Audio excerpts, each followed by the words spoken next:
Na na na na na na na na na. Hey, Green Ghost. That's right. Daedra Hearts. But I made that note.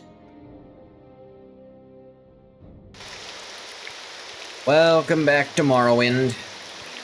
Goth's adventure with the temple on the mainland, because...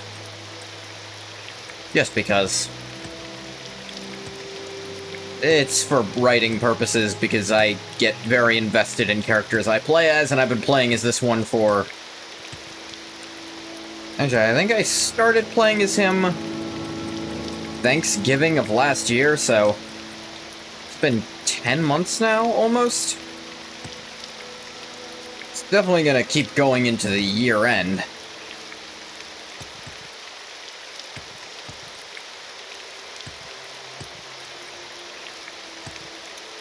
Alright. Valera Sayoni told me the first corner of the House of Troubles is Malakath. Shrine to Malakath on the island of Sheogorath. Get there, I should go south past the Drummer Ruins, take the second road heading west. Let's find this shrine, donate 4 Daedra Hearts, and recite Vivek's 4 corners. Alright, first stop will be at Balmorra to pick up some spare Daedra Hearts that Ngoth just has lying around there.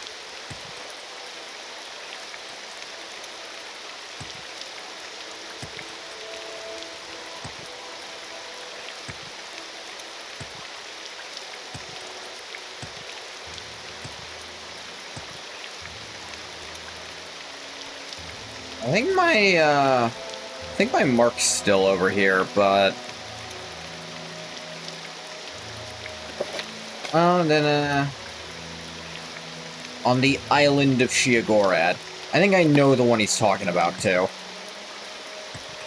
So I just need to be able to get to Dagon Fell.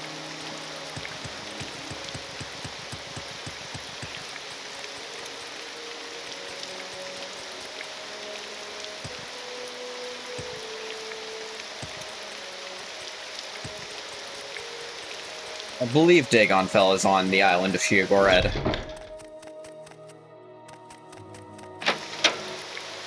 Ah, that's still the Wasteworks. My bad.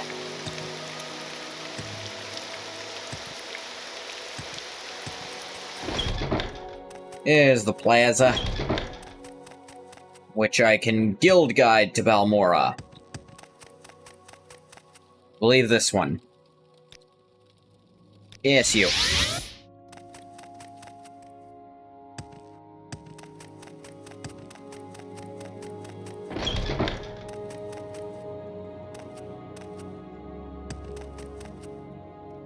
We'll go ransack Caius's house. All the stuff Ngoth left there. Pretty sure the Daedra Hearts are... yeah, they're in this bag. Only need 4 of them. I was gonna say horror fighting game. So how would this even be possible? You realize it's just you when you ever play with your friend who's good at fighting games. I feel like I'm missing some context here.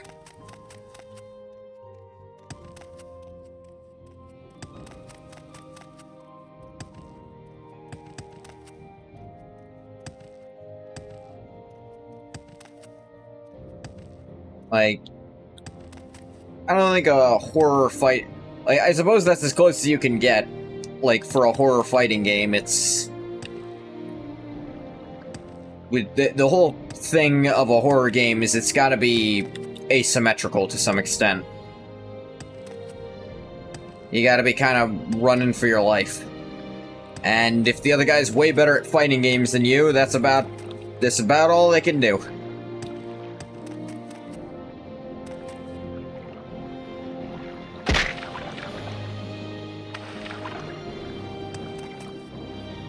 I should go to Wolverine Hall. That'll be my easiest way to Dagon Fell, I think.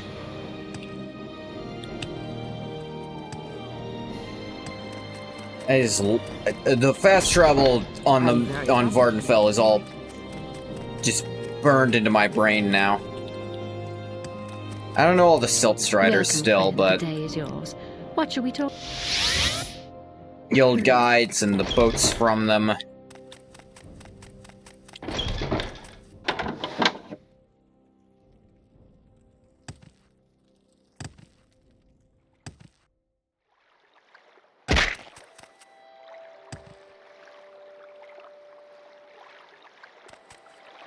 This guy just stands here.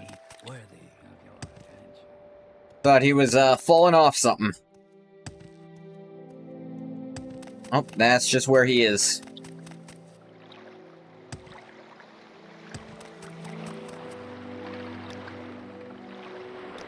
Dig on fell, if you'd kindly. What brings you here, Argonian? Temple business, ignore it.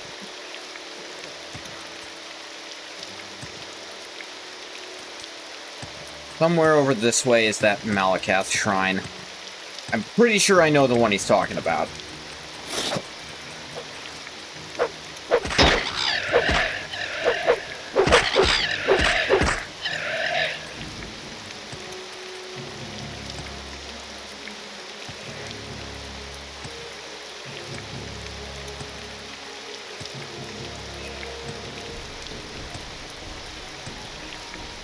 You live? Good to hear it, Bathwater. Sorry, Quilla, not Bathwater. Like... sorry, that's usually something Bathwater would say.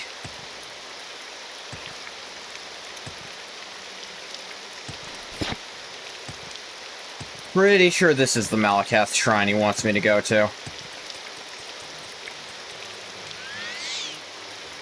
Once like a great house founded on sand, stood our temple whose pillars on troubles were based. Now mischievous spirits bound in dim corners stand, rotted columns with iron-bound bands embraced, cracked crumbling marble tempered on every hand, by strong steel forged in fire and faith. Shackled, these wayward servants serve the land, the temple secured by the builder's grace. Traveled back from Philadelphia today. Wow. That a long trip? 'Cause you're a New Yorker, right? Philly is, I think, decently far. Couple hours, yeah? Alright.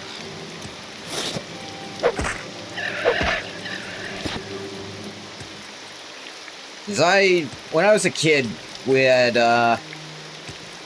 we had a timeshare in Florida we'd go to once a year. That was like an 8-hour drive. About an hour from NYC? Okay, then that's more like when I have to go to Atlanta, is what that's closer to. Then a few hours from there to home.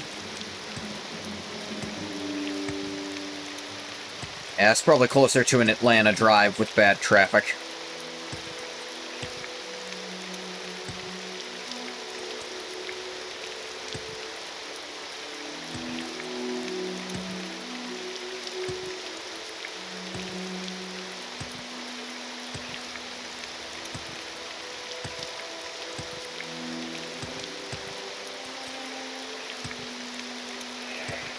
An 8-hour drive I'd used to have to go on.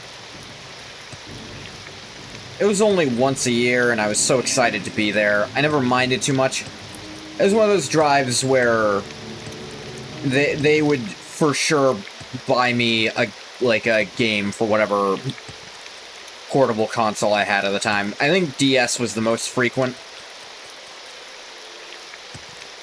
Just for what era it was.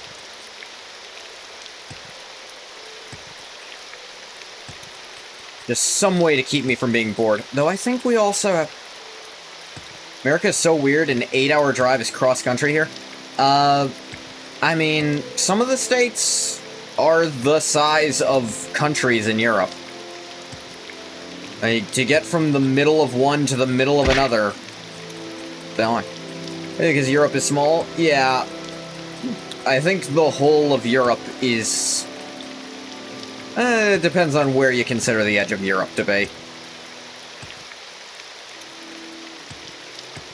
Because, honestly, Europe and Asia being different continents doesn't actually make any sense. That's why calling it the Eurasian continent is somewhat more common. I get calling them different areas, because culturally they're very different, but, like, I don't know, at that point, you gotta start, like, splitting it even more than that, I think. Because Europe's quite different in different zones of it. Asia's quite different in different zones of it. Alright, back to Sadrith Mora.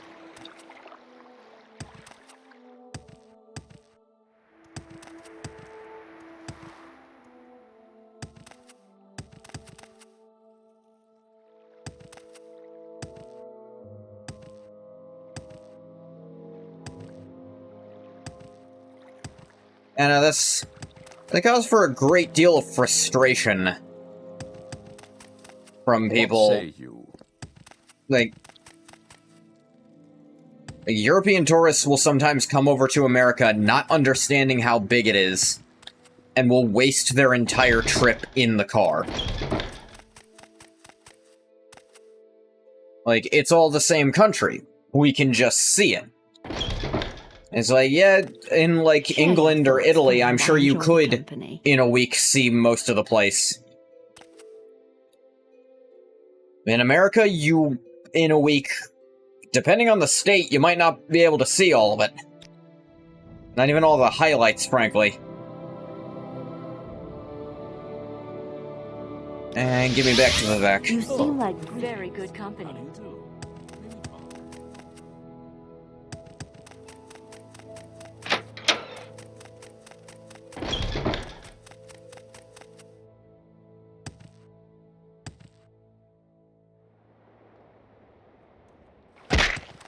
Owie. Con is really more defined by convention than strict definition. Problem is, like, other than Europe and Asia, they all follow a pretty decent definition. Americas are considered two continents, but it's one landmass. Technically, they're not connected anymore, but that's a very recent thing relative to the planet. I mean, I suppose they're connected, but not over land entirely anymore. If you're wondering what I'm talking about, we literally cut a line through Panama to let things go between the two. So they are technically no longer connected. Islands are often grouped with the nearest continent. Yeah, all of America was invented last week. Relative to some countries, it might as well have been. It's only, like, just 250 years old at this point, as far as being its own country. Actually, it's not quite there yet. That'll be next year. It'll be 250 years old.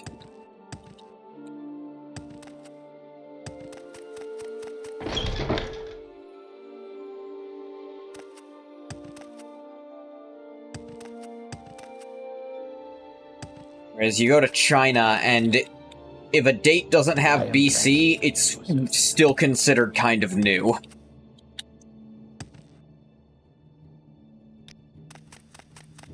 Yeah, what's up? Second corner of the House of Troubles is Mehrunes Dagon. Danger of Destruction represents the trials that Dunma face in the lands of Morrowind. At Ald Sotha, the Daedric ruins northeast of Vivek City, Vivek rescued Sotha Seal, the only survivor of the minor house Sotha, from the armies of Mehrunes Dagon. Fight your way to the statue of Mehrunes Dagon and recite Vivek's four corners of the House of Troubles. Really? Only survivor of the minor house Sotha. That's all you're gonna call Sotha Seal. Jeez, the only one I didn't kill, and he gets the least respect. Ah, whatever.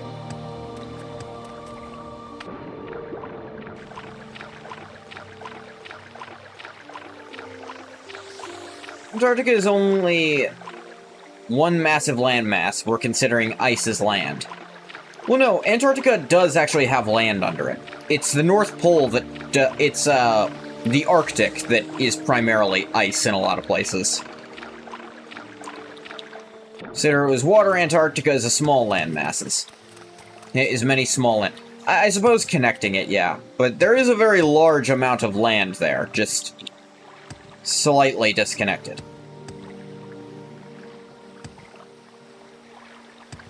I don't know, you can still walk over it. You can't walk from North to South America. Doesn't work anymore. Is that the metric I'm going to use? Kind of.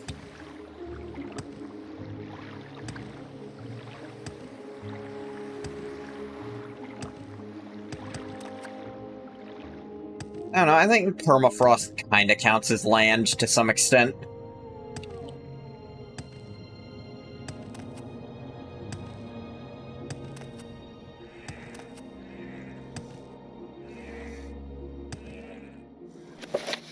Da-da-da. Alt-Sotha. Been there before. Australia's so greedy, it's an island, country, and continent. I think there's technically one small part that is considered part of the continent, but not the country. I don't recall exactly what country it is, but it's a very small part, and it's not part of the main continent. It's an island. Actually, I think it's specifically half of an island. Like, split down the middle.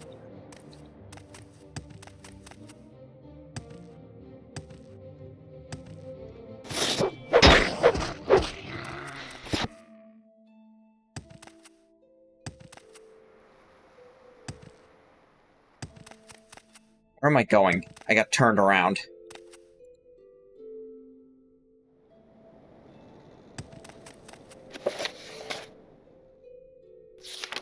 Da-da-da. Northeast. Alright, I was in the wrong place. It's over this way.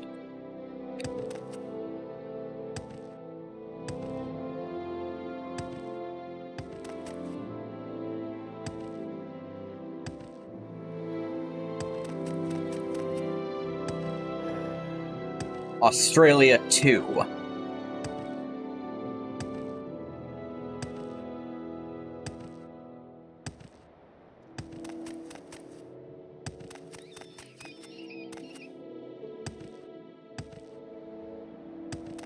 It's something.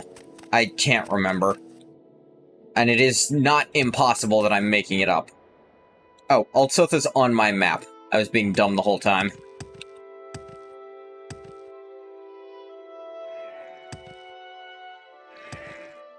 Say, why was this miner house living in Daedra ruins, or did they not look like this when they were living there? Who built Daedric ruins over an old thing? Or I guess you guys used to worship Daedra, maybe this is just how you built stuff.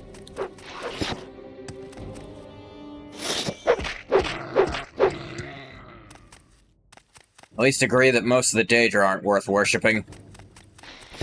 A lot of them are just dicks. Daedric ruins used to be cities sometimes. Yeah, that like, I kinda talked myself through it there.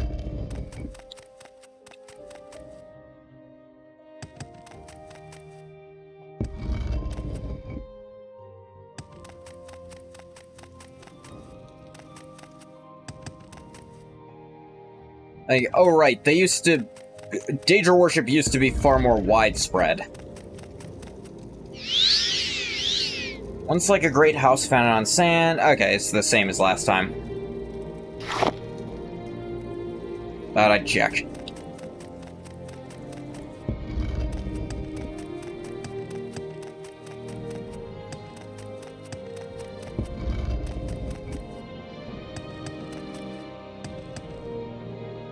It'd be a terrible city, though. I suppose just this room specifically wouldn't make a very good city.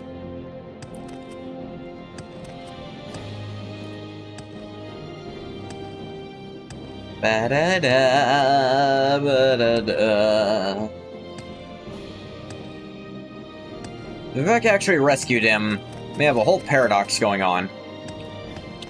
I'm curious.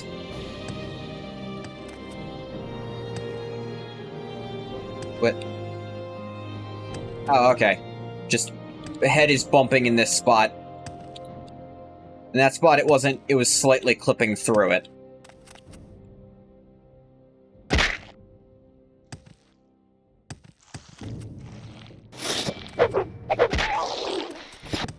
What's the paradox? I assume it's something about the timeline.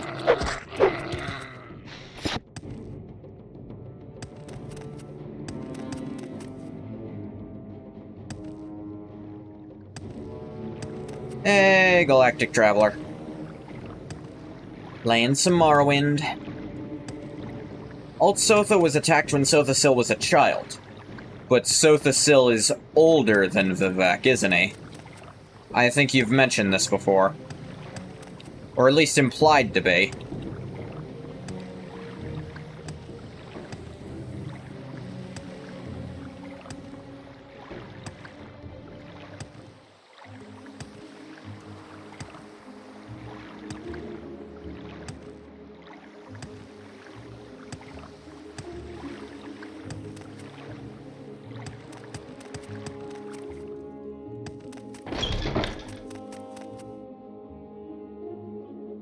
I got another one. Third corner of the House of Troubles is Molag Bal. Deserved. Who tries to destroy the Dunmer by corrupting our bloodlines. I don't think that's the only way he tries to do it, but sure. Bal-Ur is known as the birthplace of Molag Bal, where the Doom Drum tricked Molag Bal into becoming mortal. Vivek defeated Molag Bal here and sent him back into oblivion. Bal-Ur is just north of Suran. To get there easily, you'll need a way to levitate over the mountains. It's Nerevar and Vorin Dagoth who are older than the Tribunal. I am... Oh, no weakness. I guess Vivek would still have to be... Even if Vivek is around the same age as Sotha Sil, that'd still make him a child when it happened. Vivek would not have met Sotha Sil until they were young adults in the service of Nerevar. Real quick, what summon do you think is generally better? Daedroth or Storm Atronach? In this game? No idea. Never used Conjuration. But probably Daedroth, because they're more like... They're gonna have a leveled weapon, I believe. So, endgame, they're probably gonna have a really good weapon. No, wait, Daedroth. No, okay, sorry, I was thinking of Dremora. Daedroth or Storm Atronach. Knock off Argonian or Lightning. Yeah, no, I realized what I was doing wrong. I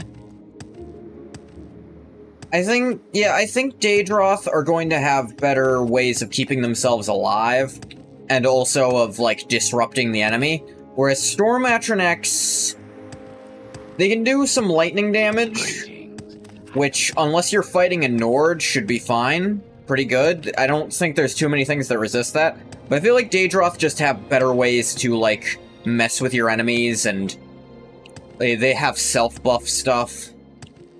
I think the Daedroth are generally going to be way trickier for enemies to deal with. So yeah, Daedroth over Storm Atronach. But do remember, they're still knockoff Argonians. Daedroth have higher armor and have poison and shock spells. Which means they can also get... Even if you are fighting something resistant to lightning, they'll throw out a poison thing instead.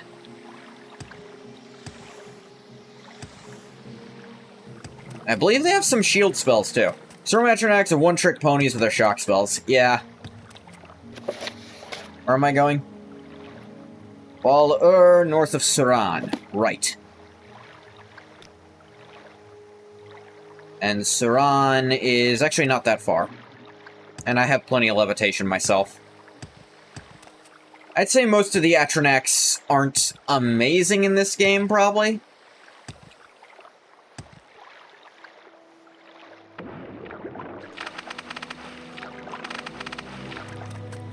Gonna put a permanent summon on your Daedric Tower Shield. Gonna do Golden Saint, but the enchantment requirement is too high. Yeah, Golden Saints... I don't know what you could... Could you even do a constant effect Golden Saint? General purpose use Daedroth. Yeah, if your Daedroth dies, just take it off and put it back on. Easy peasy. Heck, do it between fights so it's healed.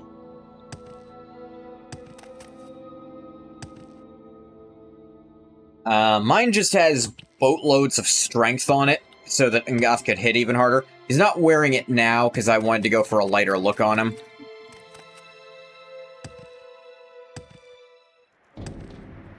You're specifically fighting something weak to shock, Storm Atronach might be the way to go. Finding something which likes to use shock spells, and its shock resistance will be very useful in keeping it alive. Yeah, I'd say... I don't know, are there, like, any Altmer bosses in this game? If so, a Storm Atronach should rip it in half. Like, even calling anything in this game a boss is a little iffy. I would call... I'd call Dagoth Ur a boss fight. Sure. I'd call the Tribunal that you can fight boss fights. Sure, sure. Kind of funny for a guy to have a weird little alligator guy following him around everywhere. Well, is it weird to be a weird little alligator guy walking around everywhere? In this world, actually, still yes, lots of people find it strange. But that's a them problem.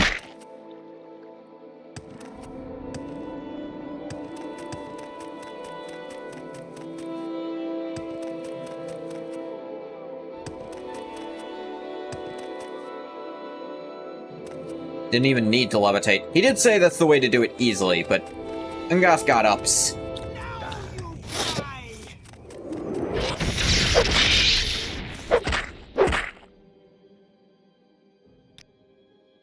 Hang on. Okay, I do have the Necromancer's Amulet on.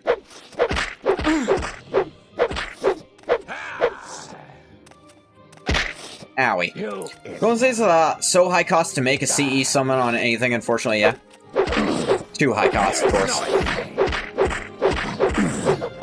Could you maybe do a Dremora Lord, though? Golden Saints and Winged Twilights, the two strongest summons. It's probably intentional, because that could get really... a lot. You could probably do a Dremora Lord, though. But Dremora Lords... I mean, a Dremora Lord will definitely be able to tank for you. Winged Twilight's second strongest, and therefore the one no one uses, because why use a Winged Twilight when you can use a Golden Saint? Yeah.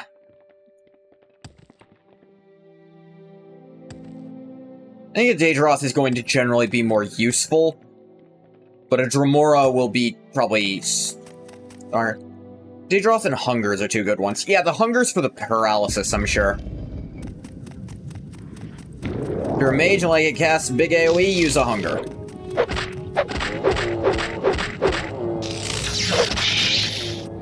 Alright, yeah, Daedroth are way tankier than I remember them being. Yeah, the Spear of Bitter Mercy. Forgot I had this.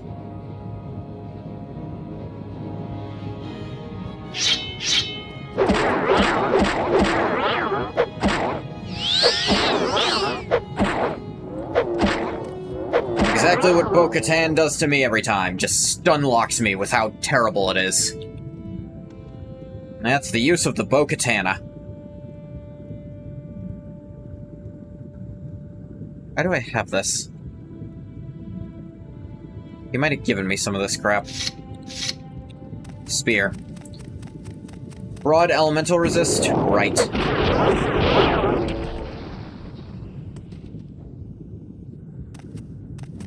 Huggers make you feel uncomfortable to be around, so you'll go Daedroth. How does it feel to know death is near? Not unreasonable.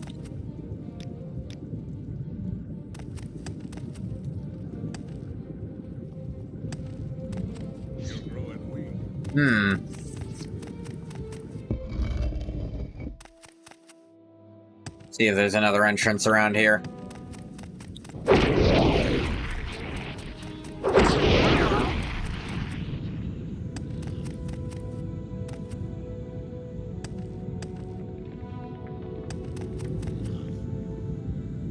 Here we are.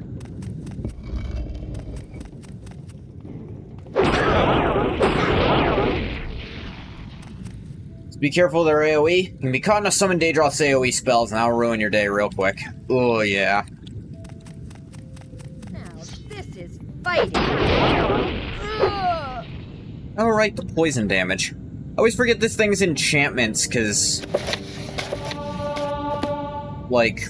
it's so powerful without them that I don't bother.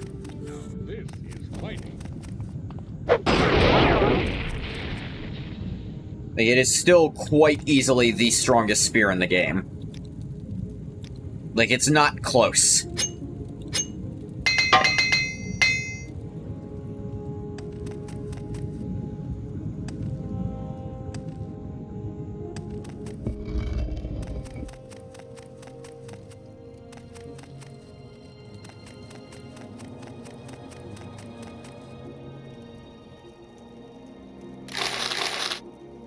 Oh, this is fighting. Dies in one hit. Doesn't even get to bring axe down to strike. This is fucking...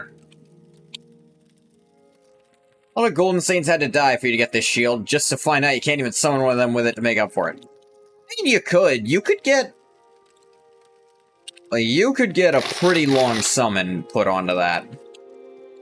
And heck, if you were soul trapping all of them, you should have plenty of gems.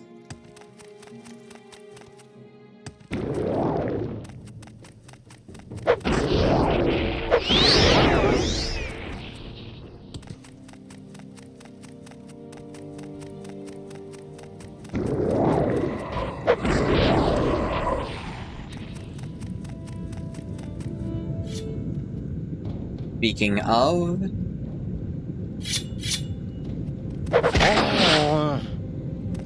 Don't strictly need them, but... Offer your soul to me. Feather shield. Ah, cast on use feather. Cast on use feather is not good. It needs to be constant effect, or it's basically useless. Unless it's very large and lasts a very long time. Did you change your mind joining Telvanni because they give you a mushroom house? The Telvanni mushroom house is pretty cool, yeah. I'm listening. Hey. Go ahead. I'm fine, thank you. What can I do for you? You, here to worship, or...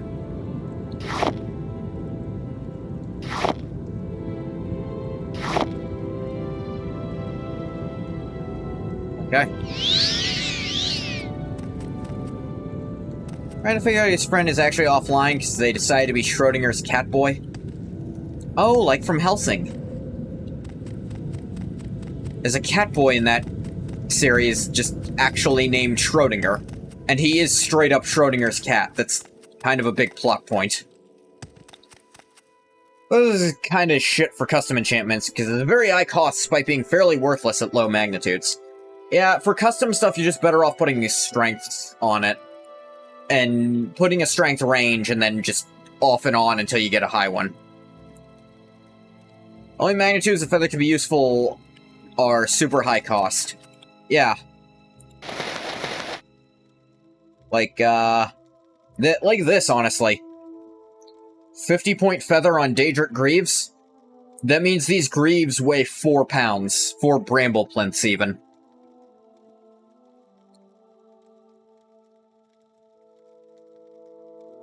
Ah, yeah.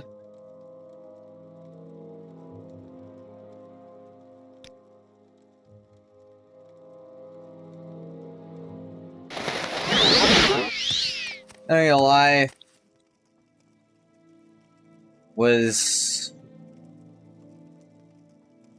I don't know these names you're now using.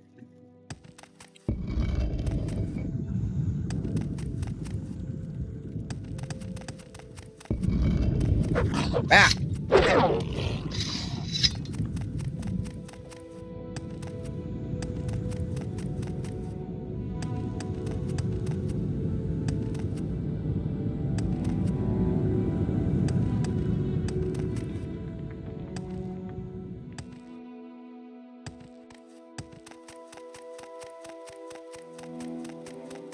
Yeah, Ungoth can kind of just walk up mountains sometimes.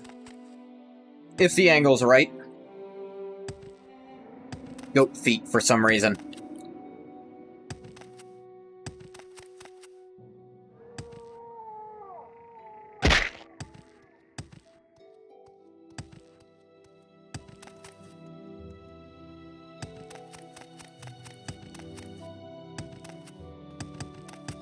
Despite them being very obvious raptor feet.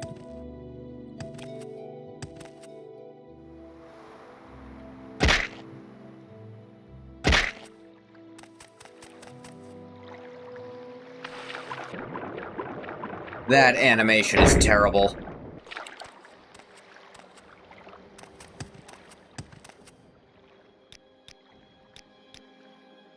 Yep, going past old Sotha.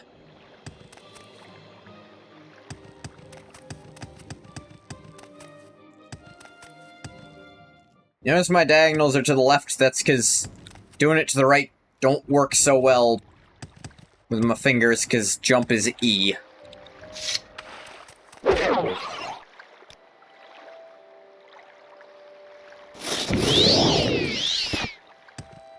Put on my walking stick.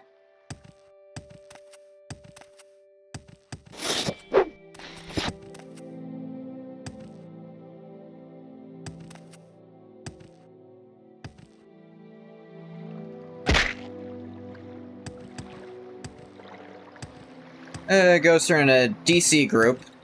Name on is Rivon. Galactic Travel is just your Twitch name. Oh, okay.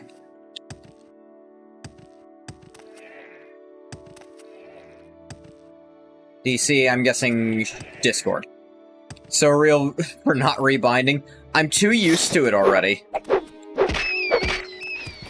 The problem with games like this that have weird bindings, like E to jump, as space to interact, like the reverse of what I expect. Problem with that is, when I go to change them, I've already started getting used to the old way.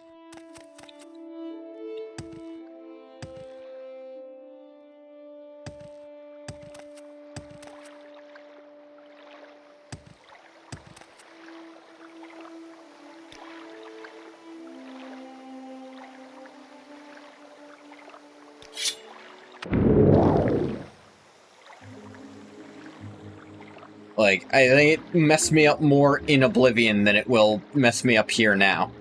When you're gonna rebind, you have to decide on it immediately. Yeah, I have to decide before I start playing, essentially.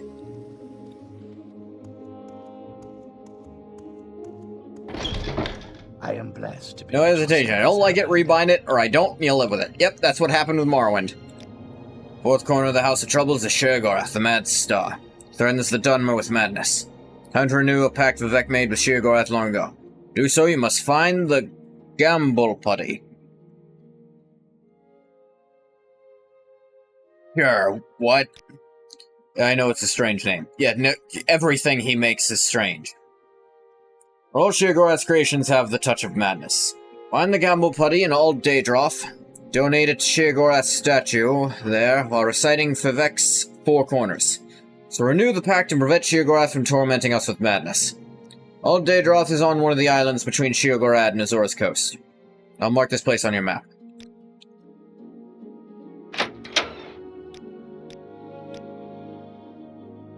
There's Old Daedroth.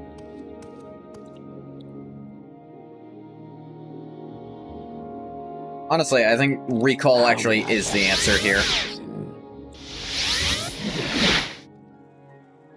Yep, that's way closer, and I'm just here now.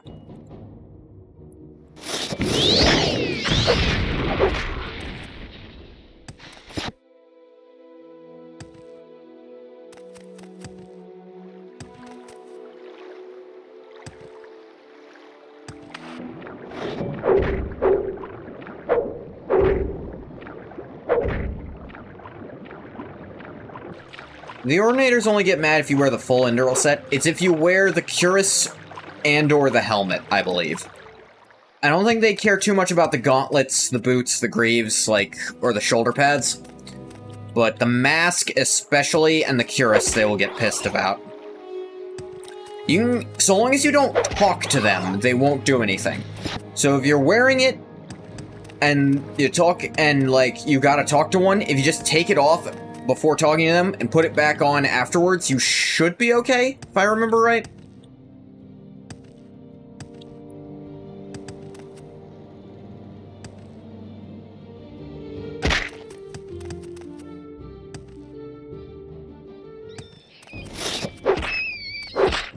Rats.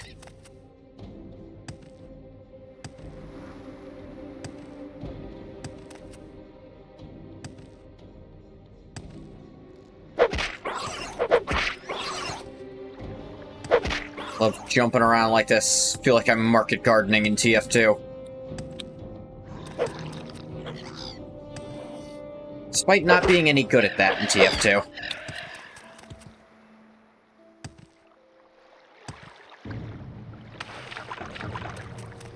I am not a soldier player. Gives me that feel. Being in the air and timing a slap right to the dome.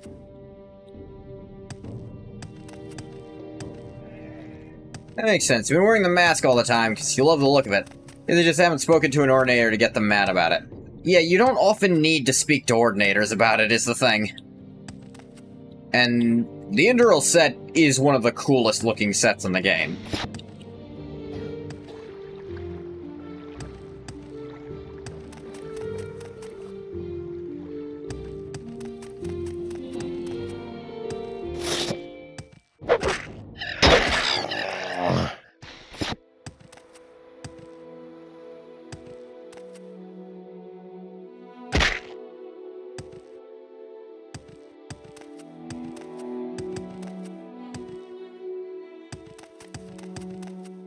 So what precisely was the pact made with Sheogorath? Actually, don't know. What was Shiggy up to?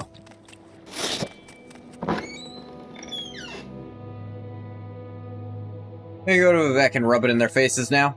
You do you.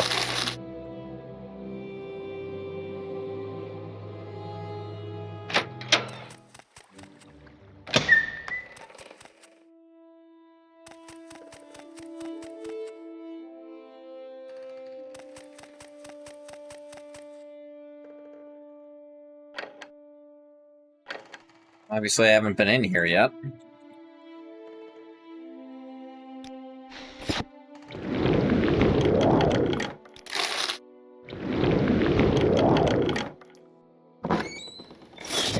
Rat.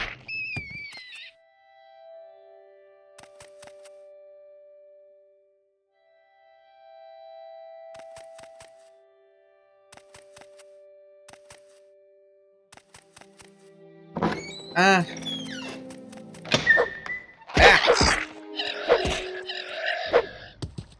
Cliff racers.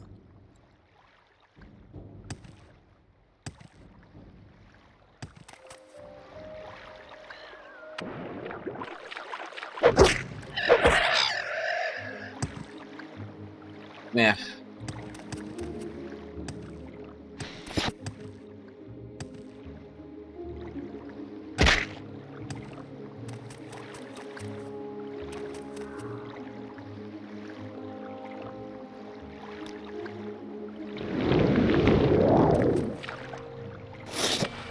Nah, nah, nah, nah.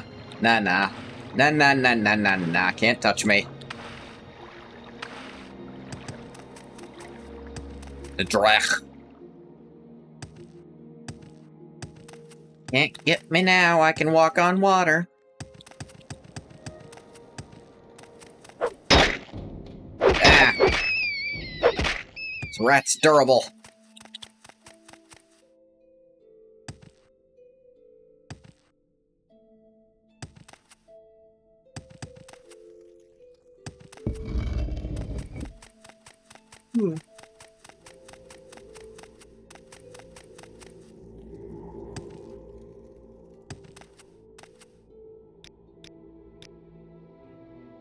Realize you use a lot of magic now, and technically live in a tower. So your character even kind of looks like a Telvanni wizard. You didn't know any better.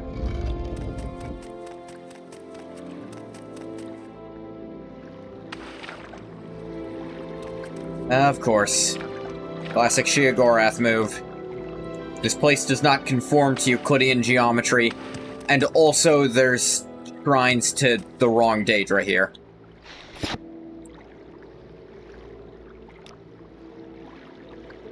Just here to loot the shrine, right? It's fine with us. Just be careful. Leave us alone, we'll leave you alone. Yeah, okay. I'm actually here on a pilgrimage thing.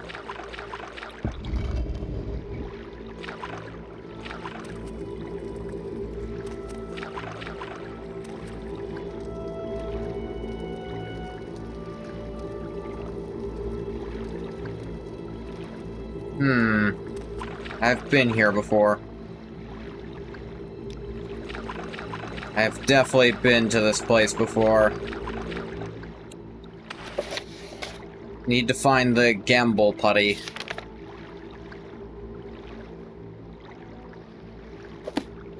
Somewhere here.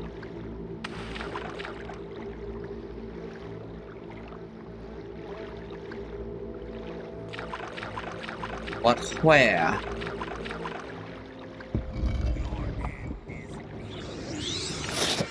Oh, there's a fight going on.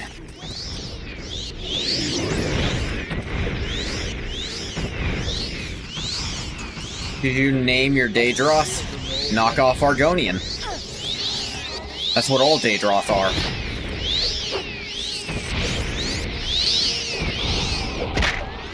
Ow!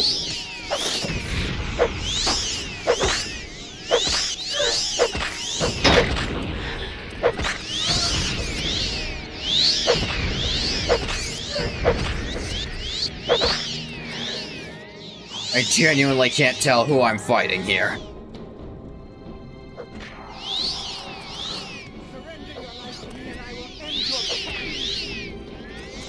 Like, who's friend and foe? I cannot tell. You just standing there in the corner? Alright, foes it is then. I couldn't tell. Can I introduce him to people as your dog? Who else wants some? Alright, you. Would you like a piece of this as well?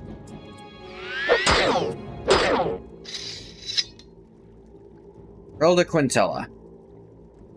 She appears to have been someone, probably.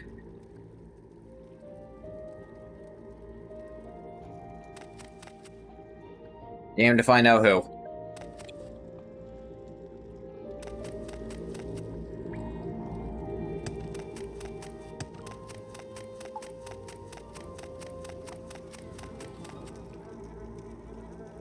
Dead Elite Ordinator.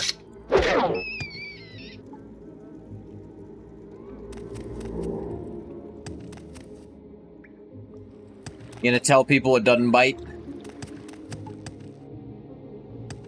While it's rearing up its jaw. Just... It don't bite. Go ahead, stick your hand in there. Meow. Meow. You may ask your question, but make it Khajiit? quick. That's right. Ra Gruzgob the Khajiit. How do you like my tail? Looks fine. Hey, Ra Gruzgob likes you. An orc named Ra Gruzgob seems to think he's a Khajiit. He asked me about his tail. He hasn't got one, of course. I said it looked fine. Seemed to please him. It's a funny old world, alright. Daedroth run like a Scooby-Doo villain. They really do. Just picturing it in my head, yeah. Well, what do we have here? Do you have your invitation? You a player of the game? One of the game pieces, or a humble spectator? Were you summoned, or do you come of your own free will? Hardly matters, the party's open to all. Make sure you pay your respects to the host. Grab a drink from Lustedreich, over in the corner. Feel free to mingle with the other guests, join the chancing throng. I believe the ones in the gold masks are party crashers, but all are welcome to the Mad God's mask of bellicose ball. What now? Definitely didn't do this before. A drink, buddy? Got anything you want, so long as it's Sajama. Free drinks. Blah. It's on the house. He doesn't bite. Crunch. Me. Now you gotta drink it here. Don't want you drinking flying out there. Fine. Sure, here you go. Drain intelligence 4 points. Alright.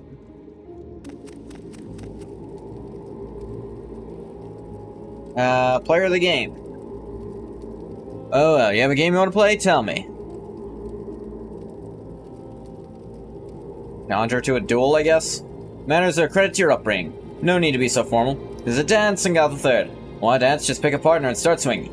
You want me to be your partner? Go ahead. You're the guest. You make the first move. Spectator. Some just like to watch. Game pieces.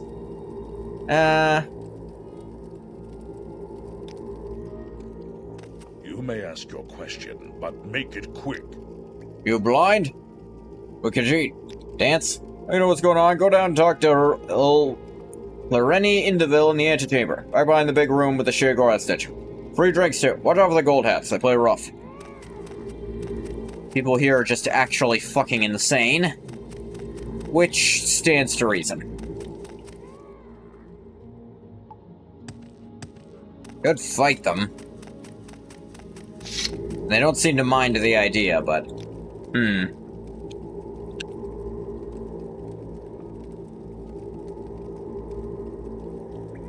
Now you die!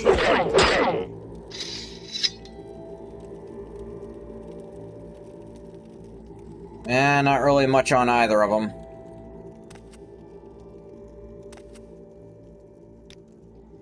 I'm good on Sejama.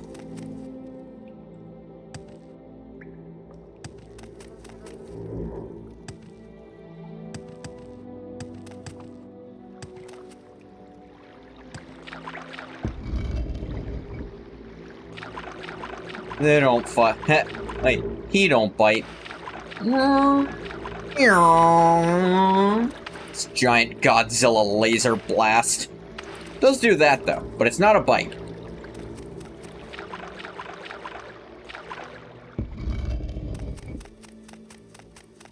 I don't know what the sound effect I tried to make was, but I clearly failed.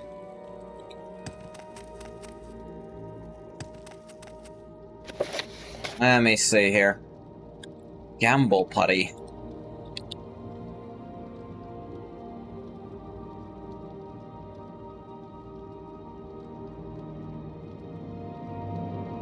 Da-da-da.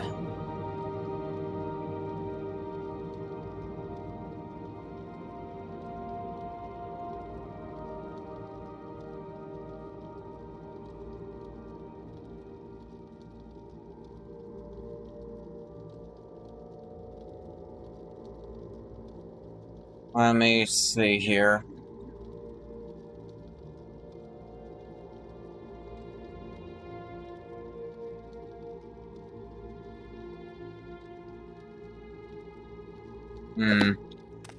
Like the sound effects?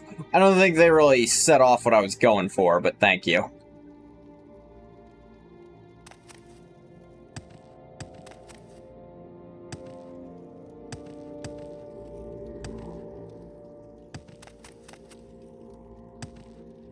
Once more, I'm sure I'm my own worst critic.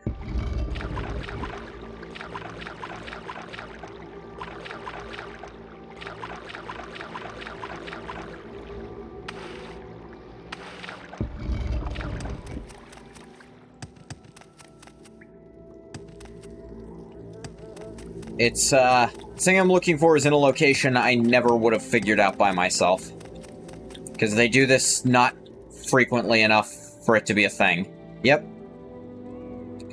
Gamble Putty. Cast on use. Yeah.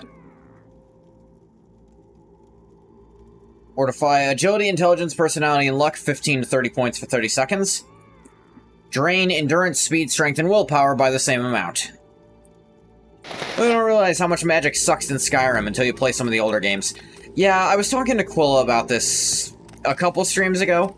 Magic feels way more fun to use in Skyrim. Like, there's a lot of player feedback to it. The sound effects, the movements, it all feels really fun. But magic is basically only for combat in Skyrim, and it's only, like, about as good as, like, swinging a two-hander or using a bow, and obviously not as good as the Carcinization, which is Stealth Archer. Though stealth magic is still fun. Yeah, well, that was a thing I learned. I didn't really notice it while I was playing them, but I'm sure I'm gonna notice it when I get back to Skyrim, unless I mod, like, a magic overhaul, which I might. I'll definitely ask Quilla about recommendations for it.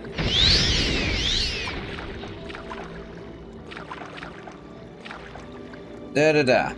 Once like a great house founded on sand, stood our temple. Now mischievous spirits bound in dim corner stand, steal fortune, fire, and faith, shackled, these wayward servants serve the land, temple secured by the builder's grace.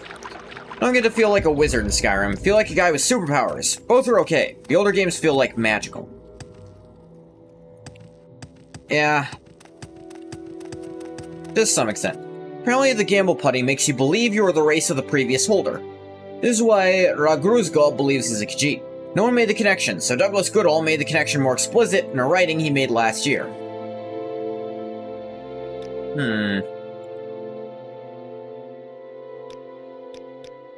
Apparently I had to give it up to do that, which is a little lame. So it would have made me believe I was an orc? Don't know about that one. According to him, this was his intent the whole time, but no one figured it out. The thing is, it drained a lot of the orkier stats, so I don't know that he fully... I don't know that I can fully believe he thought that out. Like, strength and endurance were being drained by that.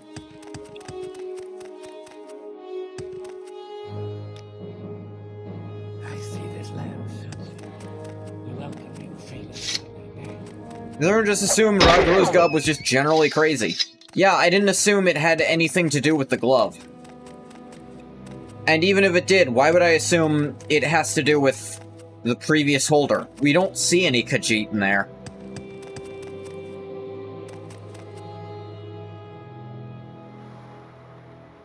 Blessing of the Fourth Corner. Ah. They're all drained from that. But these have been upped. Personality and willpower, not great at the moment. And Goth's personality is never that good. Like, he's gotta be honest. I've talked about, like, what kind of character he'd be in D&D. And it's like, while Paladin might fit mechanically with some of the oaths, flavor-wise, he is not a charisma caster. He's not a charismatic person. He earns faith via his deeds. It is never via his words, in any regard. Either he pays people so much they decide to just let him do stuff, or he's done so much for them, they kind of have no choice at that point. He is not good at convincing people to help him.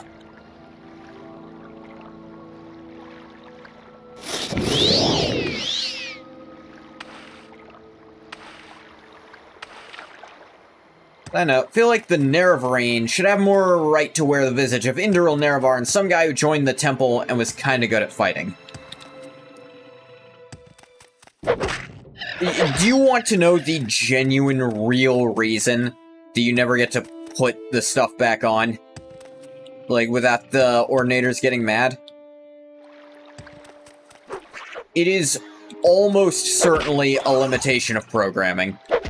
They programmed that initial reaction, and then they didn't really program a way... They couldn't really figure out how to program a way to get rid of it. Because there is, honest to God, a point where you get some of the gear given to you by Ordinators, and that's still... You still can't keep that.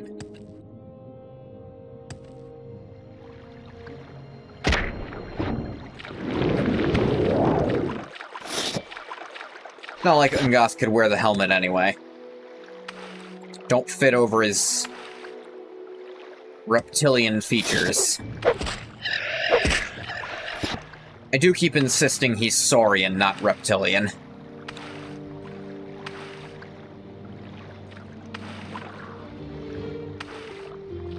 Okay. Weird thing if you pause while... and then you press W again too soon, where you'll just not be moving forward. Despite holding the button. Like, yeah, if you were holding it when you paused, it doesn't continue in, unfortunately. Hey man, want a free hat? Sure, thanks, let me try it on. You son of a bitch! That's basically what can happen, yeah. Like, it's so egregious, it's actually read as being a bug.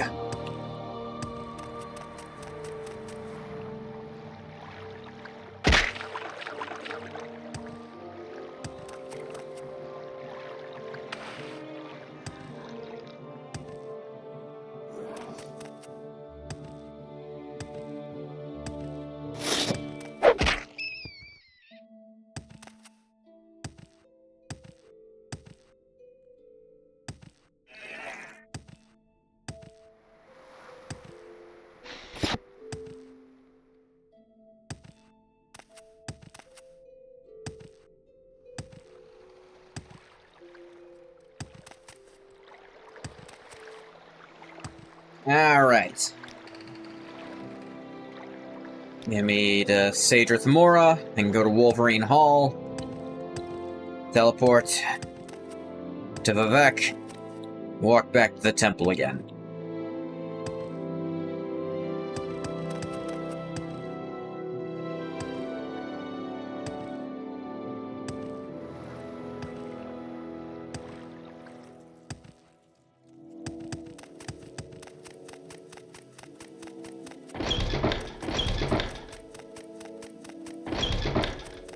Welcome, friend. The day is yours. What shall we talk about? Welcome, Not here to talk to you. Set aside our differences and talk, shall we? Like, welcome. What should we talk about? You're clearly here to see me. Everyone in Morrowind is convinced that Ungath is there to talk to them. And he almost never is. He's a bit of an antisocial weirdo in a lot of aspects. It's not that he doesn't enjoy people. It's just that he's kind of grating to be around, unless you understand what he's about, apparently.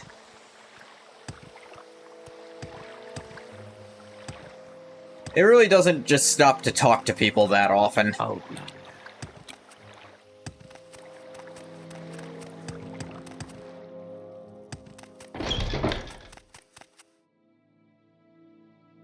It's gone, Kazal. Yeah, I got the... corners. Finish the pilgrimage at 4 corners of the House of Troubles. May have more duties for you. First, you must advance the rank of Master. Yeah, sure. And now, Master. Complete the pilgrimages of the 4 corners. You should know the enemies of the temple. Ask only one more thing. You must recover the Ebony Mail. The what now? The Ebony Mail may be found on Mount Asunibibi, which is north of Molag Mar. Mount Asunibibi is where Molag Bal oversaw the 99 lovers of Boethia that gave birth to Almalexia.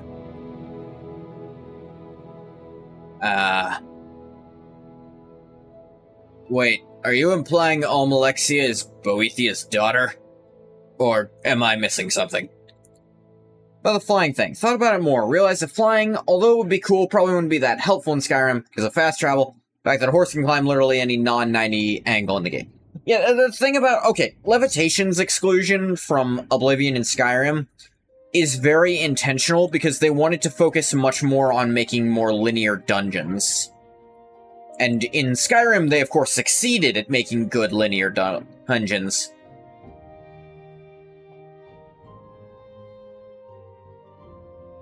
But, I mean, in Oblivion, most dungeons are pretty boring.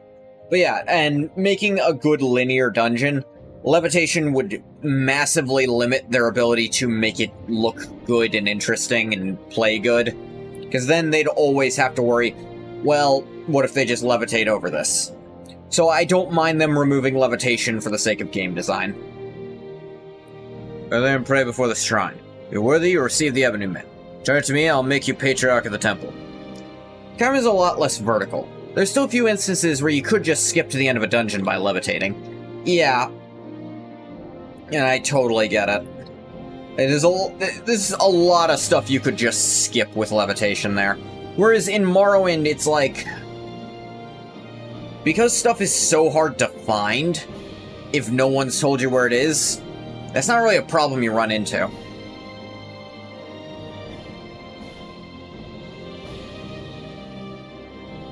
Okay. I am black. There a lore reason for why levitation is just not around in Skyrim, or is it just kind of ignored? They bring it up in Oblivion that the Empire has actually banned levitation magic. I don't recall exactly why.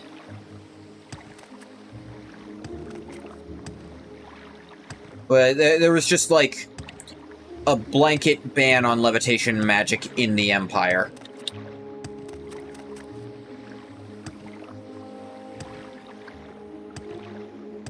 Yeah, the Levitation Act. I just don't...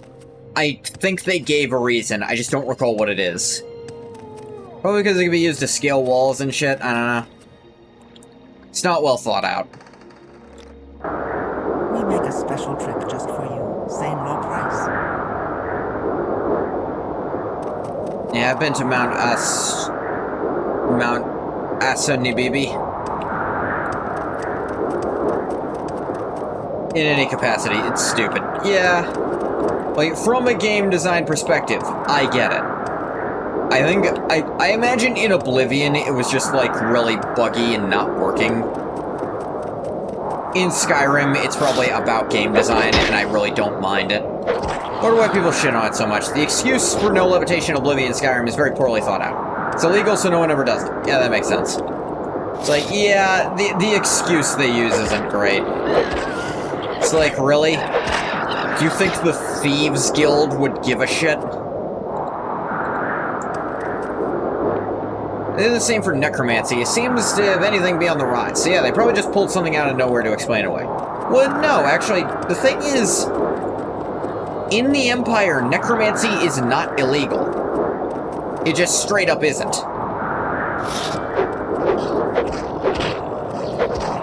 Like, that's actually, if anything, it's the reverse. Like, in Morrowind, necromancy is super illegal. Unless you call it ancestor magic, in which case it's legal and perfectly fine. They're the exact same thing, they just call it a different thing. It's not illegal. Mages Guild can't make it illegal. Yeah, it's... Yeah, the Mages Guild, it's frowned upon by the Mages Guild, and I think it's against the rules of the Mages Guild, but it's not illegal. You can do it. Like, I think in Morrowind, it's... Yeah, like, in Morrowind, it's technically illegal, and they really come after people. Mages Guild bans it within their organization during Oblivion. Makes it very difficult to practice it, really, because where else would you learn it? Where else would you legally get supplies for necromancy? Practice in and of itself is not illegal in Cyrodiil at any point. Yeah, and in Skyrim, they give a really good explanation, and that's that the Mages College of Winterhold, they just don't agree with the ban at all, so they don't ban it, and they teach it very openly. Despite the people of Skyrim still having kind of that stigma against necromancy, the College of Winterhold does not and has never had that ban. They're like, no, that was a stupid rule. It's magic. Magic can be... Any kind of magic can be dangerous. Like... animating a skeleton is not doing anything to their soul. That's a stupid... What, you think a novice-level spell can overpower the Aedra? That's a stupid idea. You're not stealing someone's soul. You just misunderstood it. Still find it funny the Mages Guild will say no necromancy and then sell you a summon skeleton spell. So apparently, summoning a skeleton is not the same thing as animating one, is apparently the explanation there. And you're not making new skeletons, you're summoning one from somewhere. Anywhere. Where Molag Bal oversaw 99 lovers of Boethia, gave birth to Almalexia, mother of Morrowind. Ebony Mail. Constant effect, resist fire 75. Shield 50, resist magicka 20. Wow, that's really good medium armor. If it weren't medium, I'd put it on. If it were heavy, you know. Which it actually is heavy in Skyrim, and I'm actually kind of thinking about having Ungoth wear it in Skyrim to do sneakier stuff. Which means he's gonna wait a while, but it muffles your footsteps, which Might actually make his stealth kind of work. A little sussy, because the court wizard of Windhelm will, in his defense if you accuse him of being a serial killer because of apparent links to necromancy, claim he's a member of the College of Winterhold in good standing, despite necromancy never having been banned at the college. Sussy stuff.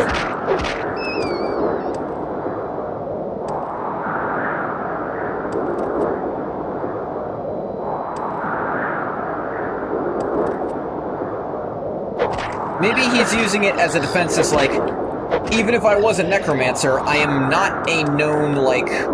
I'm not known to abuse magic, is maybe what he's defending. Because even if he is a necromancer... that just wouldn't be.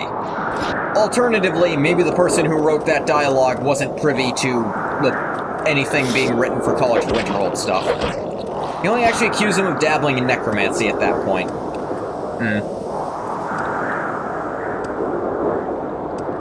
I am looking forward to doing that quest with Ungoth, because he's gonna take the amulet and be like, hang on, this is mine. I left this in Morrowind. How the hell did it get here again? Who took my amulet? Why does it do something totally different again? Who keeps fucking with my stuff? Just saying, imagine hearing a guy talk about how evil necromancy is with a skeleton minion literally right behind him. Be a bit hard to take him seriously. You're not wrong. But it's a point of hypocrisy among both Morrowind and the Empire. Their necromancy, not quite bans, but just the stigma against it, but also what's considered necromancy and what isn't. Because in Morrowind, it's like, if you are animating your ancestor with their own spirit and having them defend their own tomb, that's not necromancy, that's normal ancestor worship. But if you don't animate it with a soul at all, and you just have it do stuff, that's necromancy now. I'm not even messing with a soul at that point. And no, messing with someone's body doesn't prevent them from going to heaven or whatever. There were some versions of D&D that used to do that. They were like, oh, animating a corpse actually prevents the owner of that corpse from going to an afterlife. It's like, what? A third level spell can supersede the divine will of gods? Bullshit. Like, that was their big explanation for why necromancy makes you evil. Because there were alignments to spells, and casting a spell of a certain alignment just meant you were that alignment if you kept doing it. It was really dumb. I think the real answer is probably a developer oversight, because the writers weren't on the same page. I like to think he uses that as an excuse because he expects most dumb country bumpkins that accuse him like that would just believe it's against the rules of the college if he says it like that, because he actually does practice necromancy. Terminator pulling out the 23andMe to make sure that dead guy really is your great-great-great-great-grandfather. He's not the serial killer in this case, but he still practices. Yeah.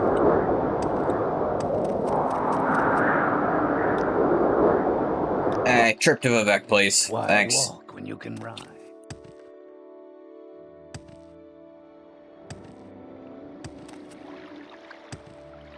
And besides, being a necromancer doesn't make you a serial killer.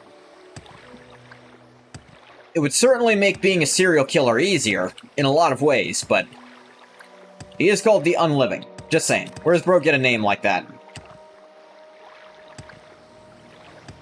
You're not wrong.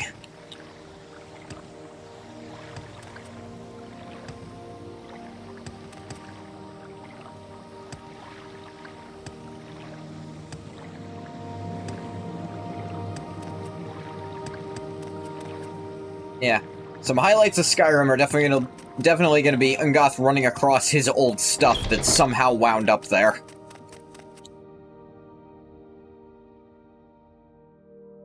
I got the stuff. Keep the ebony mail, Ungoth. Treat it well and do good deeds when you wear it. You're the new patriarch. Long way to retire from the politics of the temple and write another book of sermons. Cool. What do I do for you, patriarch? Welcome, friend. Alright, that took way less time than I expected it to, frankly. Hey, the ebony mail. Well, you should mention that Calm and Frenzy seem like much more morally dubious spells. Yeah. Yeah, I will say. I feel like mind-affecting stuff is way more fucked than, that. Crazy headcanon. What if he's a really well-disguised lich?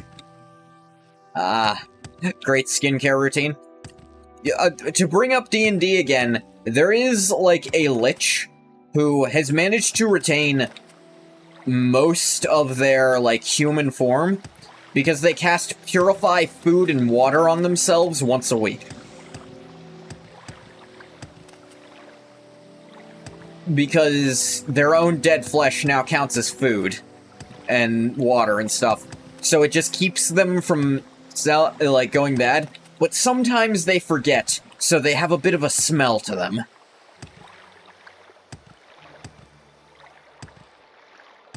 I mean, Manny Marco is apparently a lich, but he usually keeps a pretty good complexion, so it's apparently very possible.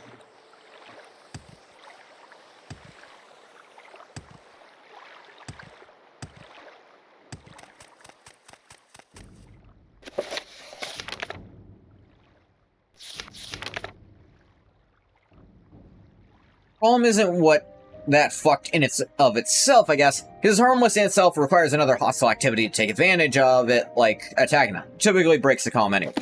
Yeah, that's true. Like, calm brings some, like, just get someone to leave hostility. Like, brings them to a more neutral state. It doesn't bring someone from a neutral to a more accepting state, like... I mean, there are illusion spells in, like, Oblivion that can do that. Charm is pretty dubious, though, because it makes it very easy to manipulate people. Yeah, that's what I was getting at. Stuff like Charm. Frenzy? Frenzy, I'd say, is pretty dubious. Because it just makes someone go crazy and start attacking. That's, it's pretty fucked up no matter how you look at it, honestly. Like... Is it useful to turn a bandit against their comrades? Yes. You're still turning someone against their allies. Like, you gotta see how messed up that is.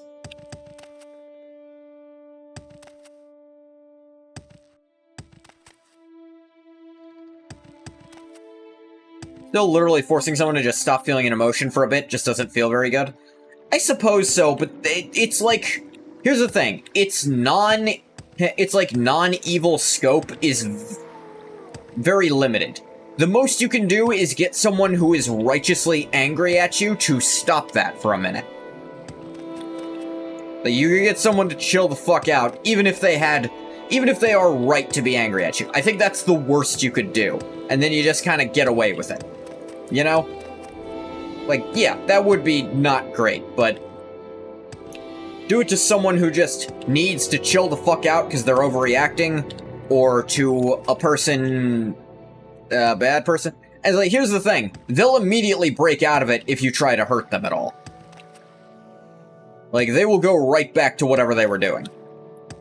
Ultimately, it doesn't really hurt. Yeah, that's the thing.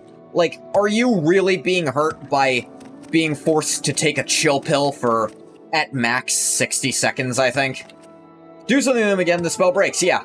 Like, alright, take a chill pill, 60 seconds. If you're still pissed when it runs out, when it's, like, wears off, you're just gonna go back to being pissed. In theory, you could keep it on someone for a while, but... you'd have to stay with them all the time. Yeah, I would honestly say Calm has very, very limited scope of dubious uses. I would say Frenzy has much larger scope, and Charm even more. Because Charm, you could really do something with that. Let me say, Letter to Anno Ferrandus, the Monastery of St. Felms. In the mainland, just south of Bodrum, just taking a ship to Balfoyen, making your way west from there. That's what I was looking for.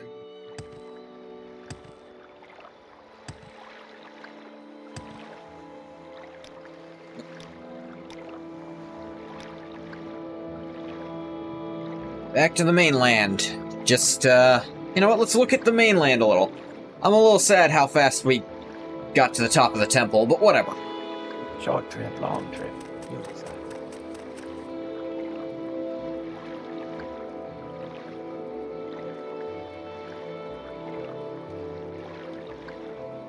There's the Monastery of St. Films. Any magic that affects people's minds some way just feels off to you, even if it's not really that terrible in practice. I can understand that, because still invading someone's brain, I totally get it. That's why illusion is definitely one of the more... That's what I was kind of getting at. Illusion feels like a more iffy school in general. Although sometimes the mind-affecting stuff is alteration, depending on the game. Sometimes it's illusion, sometimes alteration.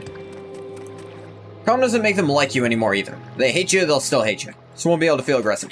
Yeah, but, like, I totally get Traveler's, like, point here, is, like, you're still messing with someone's mind to some extent, forcing them to feel or not feel something that they might feel. Charm and Fury fundamentally changes how someone thinks and feels. Yeah. Like, I still get the aversion to Calm, because you are still denying someone their emotions, and that is still a little fucked up. Like, I totally get where you're coming from on that. I just think Calm probably isn't the spell to focus on in there. I'd say Fury and Charm are the ones to focus on for that Outlander. kind of thing. What do you want?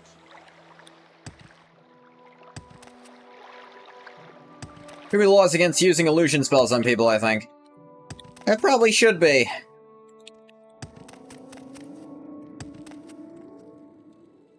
Oop. Oop. Oh, there we go. Using charm on a shopkeeper should be massively illegal. Yeah, but it's super not.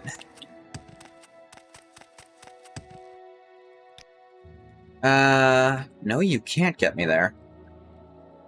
You can get me to Omanus, like from to which go? I can get there. We make a special trip just for you. Same low price. We make a special trip just for you. Same low price. Noted.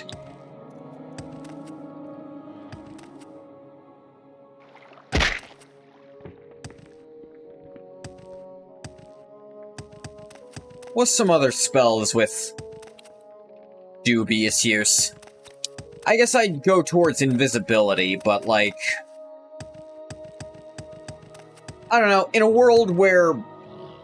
Like, obviously if you're sneaking around, that's obviously already raising some questions about what you're doing, what do you gotta hide for? Because, like, there's plenty of jobs if you're an adventurer where it's like, you totally have a good reason to not want to be seen. I mean, you can just steal something from someone, cast calm so they don't do anything about it and just run away. Yeah, but eventually the calm will wear off and they'll still report it to the guards. So it's like, yeah, that gets you away from them temporarily, but that is not a permanent thing. You just stopped a fight from breaking out. So you didn't really do anything worse than if you... If anything, what you did is less effective than if you had stolen it without them noticing. You have it really doesn't do that much. Again, calm does not last forever. Pretty sure the shopkeepers were all so relieved when the Emperor made it illegal to float up to the second floor door to save the effort of climbing. Didn't make it illegal to use magic to make them sell their kidneys for 2 septims. I'm sure they're real happy about the Mages Guild banning, you know, the ability to just have a permanent bodyguard in a skeletal one. That you don't have to pay, you just have to cast a spell. That depends on the game, to be fair.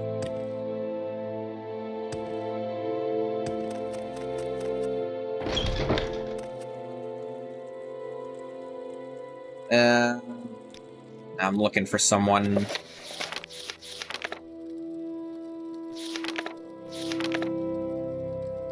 Anno Ferondus. Know where that person is? No? Alright, I'll just look around.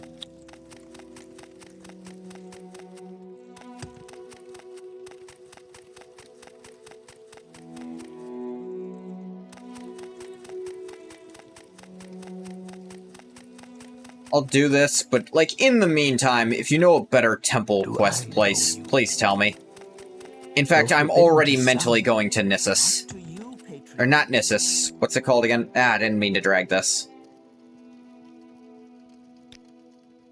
Narcissus. I'm thinking about if Narcissus has anything. Still increases the effectiveness of stealing something right in front of someone's face.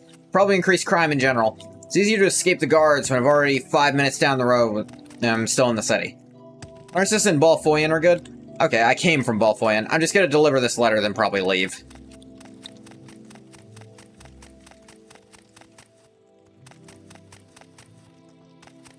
If I can even find where this person is. Can't seem to ask anyone about them. What do you want? Is, you know, always fun. And a thing that happens very frequently. Almost here is pretty unique and interesting. Okay. I'm closest to Balfoyan, so I'll do there, and... If it's interesting enough, I might do more. But... I guess Tour of Vardenfell kinda just fell apart right away. Because there isn't actually that much temple content in the base game, I'm realizing. Welcome, friend. I feel as though I should know you. A lot of it's really boring, like... At the start, it was really interesting, but then I got to the friggin' Ghost Gate stuff, which is all really boring. Like, go out, collect this thing, it's somewhere. It's like, okay, that's not really interesting. Can we hurry? One something which is totally unlike any other. Almost Seer is probably the place to go. Okay, I'm interested enough I think I want to go there. Narcissus and Balfoyan are good quality.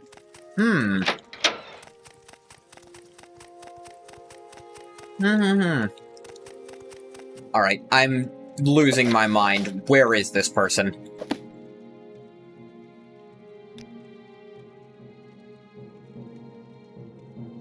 Wrong letter. Orders from Sergio Tholerandis. It's the wrong thing. The wrong letter, anyway. Anno Ferrandis. Just spend way too much time thinking about this kind of stuff while making, like, 100 levitate points. It's like, yeah, it would make it easier, but I mean, the ability to turn someone into dust with your brain would make it easier. What is it? But it's already illegal. What else do you want them to do about that? Like, yes, of course Calm could let you get away with doing something illicit, or at least help you do it. But so could melting all witnesses. Like, there's a point where you just have to accept that anything can be used as a weapon. You flatter me with your attention, Outlander.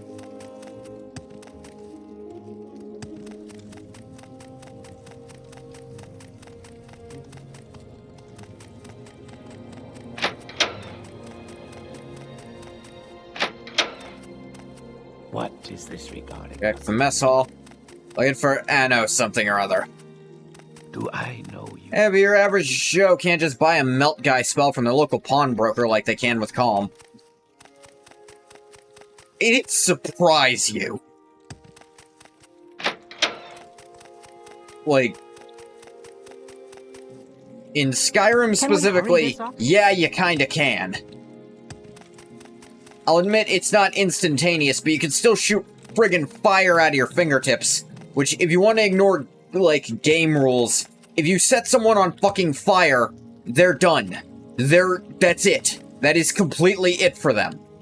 Have you ever seen a survivor of being set on fire? Of course you haven't. And if you have, you know why it's a terrible idea.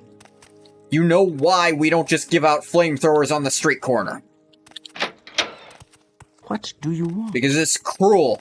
If they don't die, it's worse, arguably.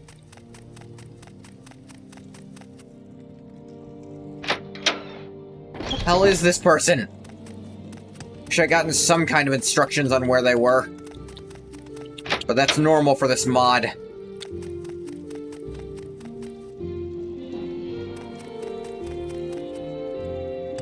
I'll remind you, electrocution, not that much better. Sure, less outward signs, but still, it fucking hurts. Frostbite, again, not much better. You are still encasing someone in ice. I'm very happy to All make the you destruction spells are still really bad.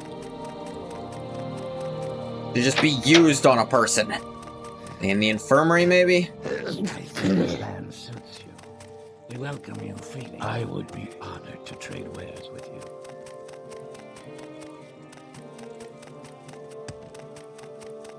There's something wrong with the geometry right here. What do you want? Alright, I'm actually getting upset at this point. Where the hell is this person? Gonna have to look it up, because again...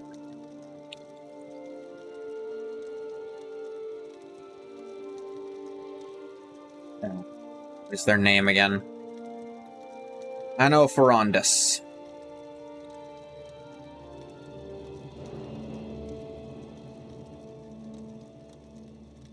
Da-da-da.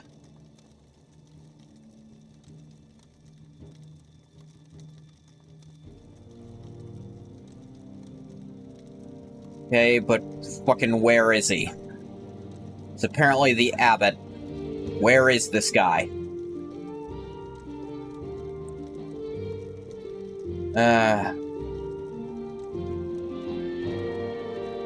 Honestly, I'm not even gonna bother at this point. It's so annoying.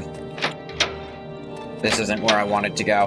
Like, I can't find this guy, and it looks like all the quests he gives you are dumb and boring.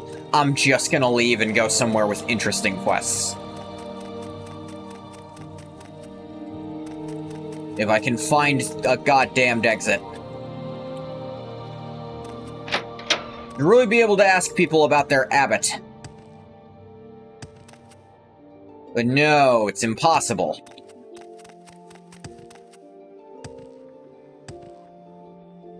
They've never heard of the guy who's in charge of all of them.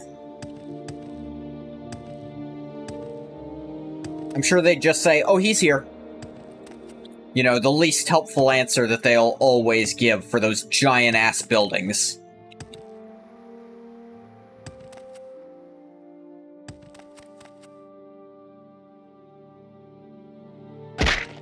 Ah!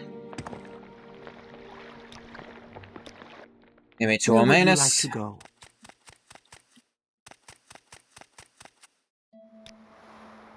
Give me to Balfoyan. Where would you like to go?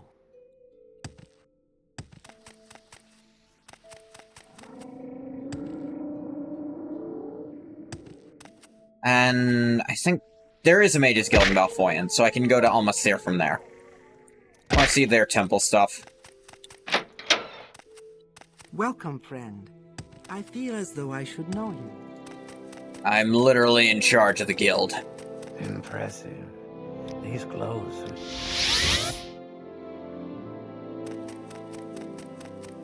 At least I still remember where Mage's Guilds are around here.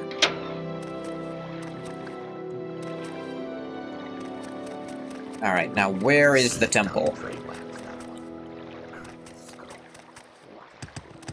They have a canton here, which is interesting. They're trying to imitate Vivek.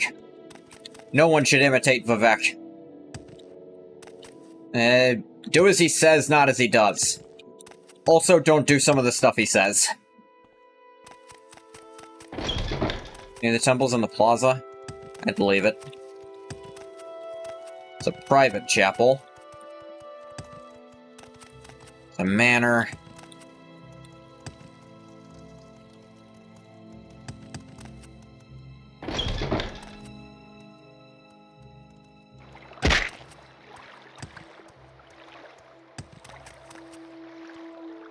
I guess I should check my map to figure out where the temple is.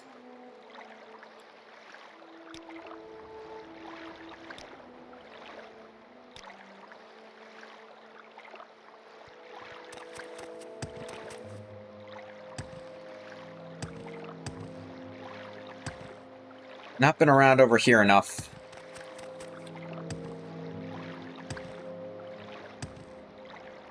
To map it out properly.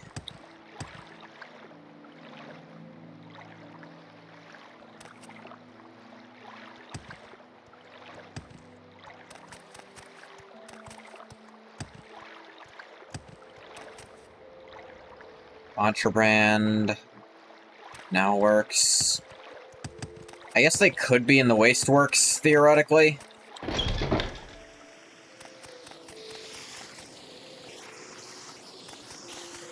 Be a bit odd, but not impossible.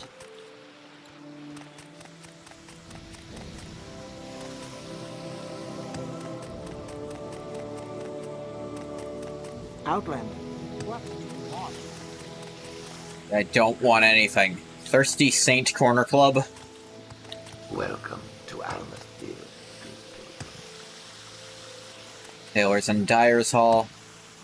What is this regarding? Whatever it is, I'm not interested. Ow. Yeah, another character they forgot the Nerevarine is real tag on. Here's the temple. It is in the Lower Wasteworks. Hey. Any duties? The most illustrious patriarch of the temple. Certainly be an honor if you were to work with us here in the temple. We performed the Bloodstone pilgrimage yet. What is that? Shrine marks where Saint Veloth the Pilgrim and his host crossed the Thur River, following the sacrifice of Shirai the Herder. You can find it within the monastery it stands on the eastern bank. Many temple followers attempt the Bloodstone pilgrimage. Many also fail. I don't know why it's highlighted here but not here. Those strong of body and mind should seek Hetman Thothro. Her house is on the western bridge, up riverside. She can start you on your pilgrimage to the Bloodstone Shrine. Western bridge, up riverside. Those were words. I can certainly try to figure out what they mean. You walk, Veloth.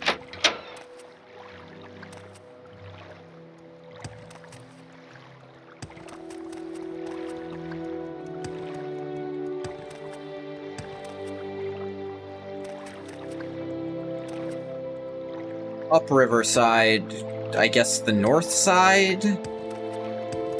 Genuinely no idea, I'm guessing. Western Bridge would be this whole area, I suppose.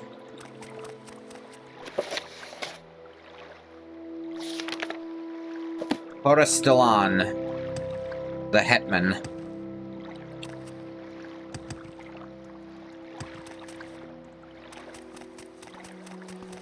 You seem like very good company. I don't want to.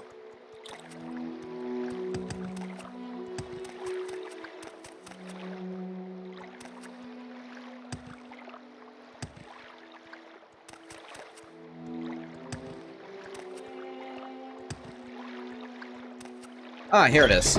I guess upriver was down then? Just call it How south, wonderful. please. Welcome, Outlander. Another pilgrim attending the Bloodstone pilgrimage, or simply here to chat? Tempting. Greetings, Patriarch. Here to begin the pilgrimage to the Bloodstone Shrine? I should warn you, there's no ritual for the weak of heart, or the quick of step. Meaning behind my words will become clear in time. Sure, why not? Do not cater to your kind often. What?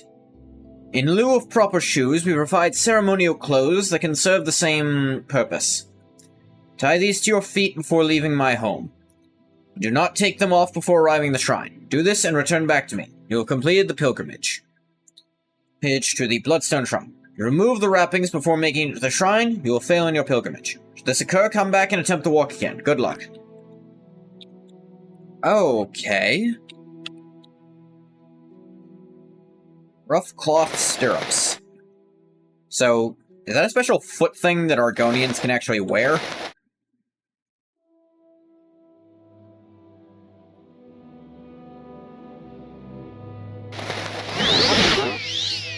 Feel sharp glass on the cloth dig into your feet.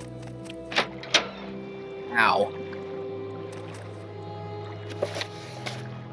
Cranial cloth strips tied to my feet. Told me to wear them all the way to the Bloodstone Shrine on the east end of Almasir.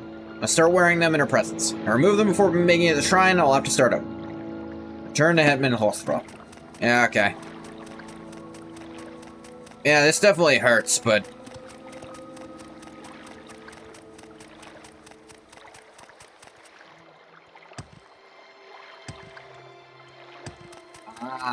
you get bigger ones if you jump. And that still regenerates decently fast.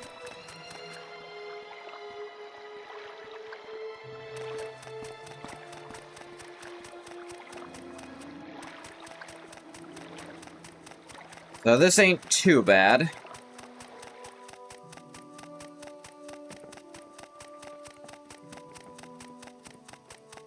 Once stepped on a sharp stone that pierced your heel when you were a kid. I can one-up ya. For me, it was a friggin' nail.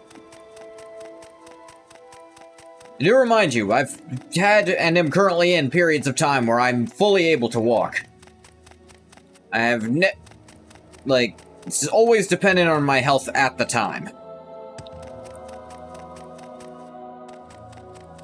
That,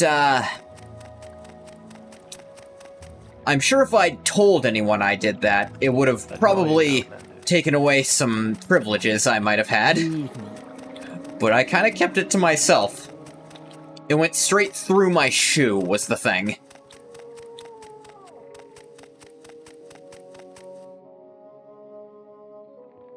Hey, where is this thing? I'm gonna regenerate for a second.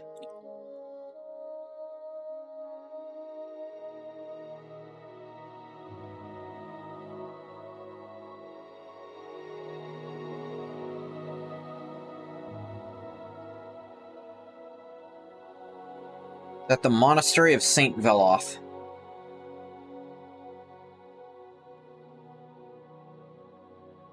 Which is...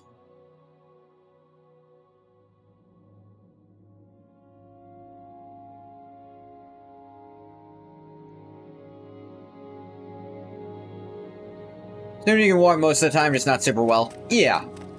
Yeah, Some people I do have to explain, like, no, it's never been like a permanent, always thing.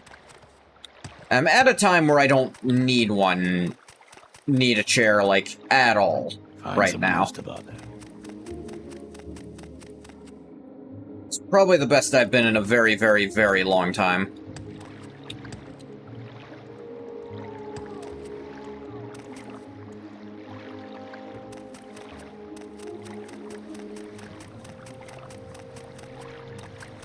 I probably shouldn't have done that. You walk Veloth's path.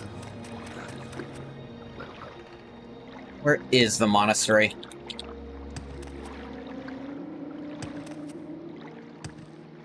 Apparently you can just... Yeah, here's the Monastery of St. Veloth. A lot of blood on the ground here. Probably because of exactly what I'm doing right now.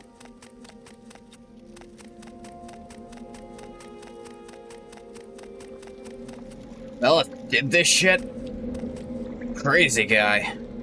Bloodstones. They offer water walking. Cool.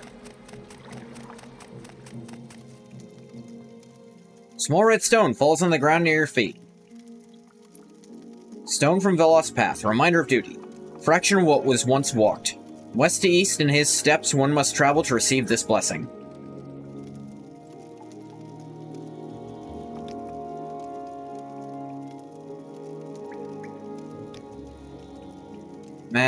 No, that's not it.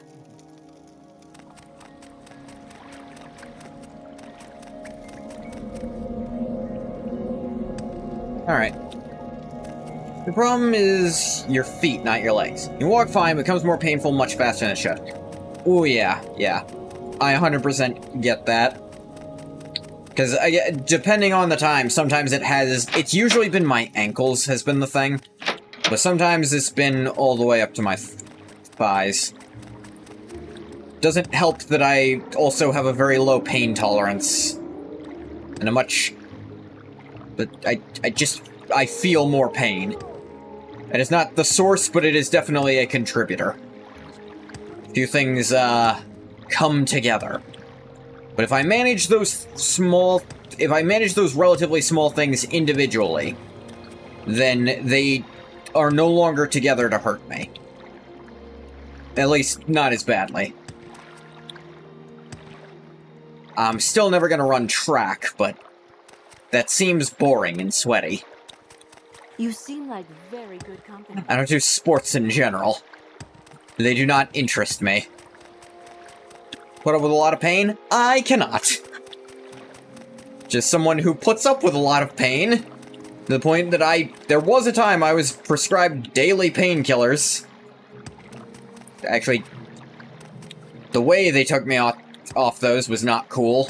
It was to say, I'm pretty sure my doctor didn't believe I needed them.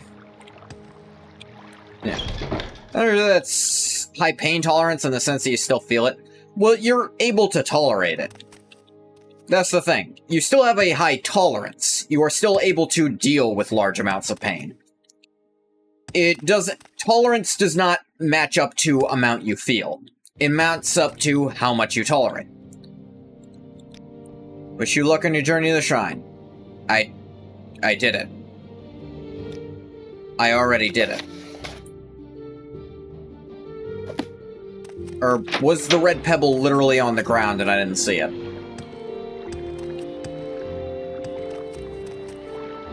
I suppose, in theory, my tolerance is probably better. It's just that the pain... It's not like I have something causing a great deal of pain, it's that all pain I feel is magnified. My nerves just react more to pain.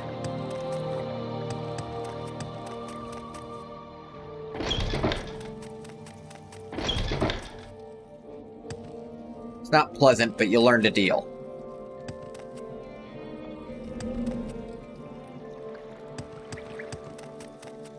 There it is, bloodstone. Yeah, it was literally at my feet. Upon this stone, Shirai the herder willingly gave herself to the star wound, mending the path for Veleth and his followers. From her shattered womb came 1,000 stars, the first seeds of our garden. Her waters are a testament to our shared resolve, that no force, mortal or otherwise, may sunder Resdain from her children.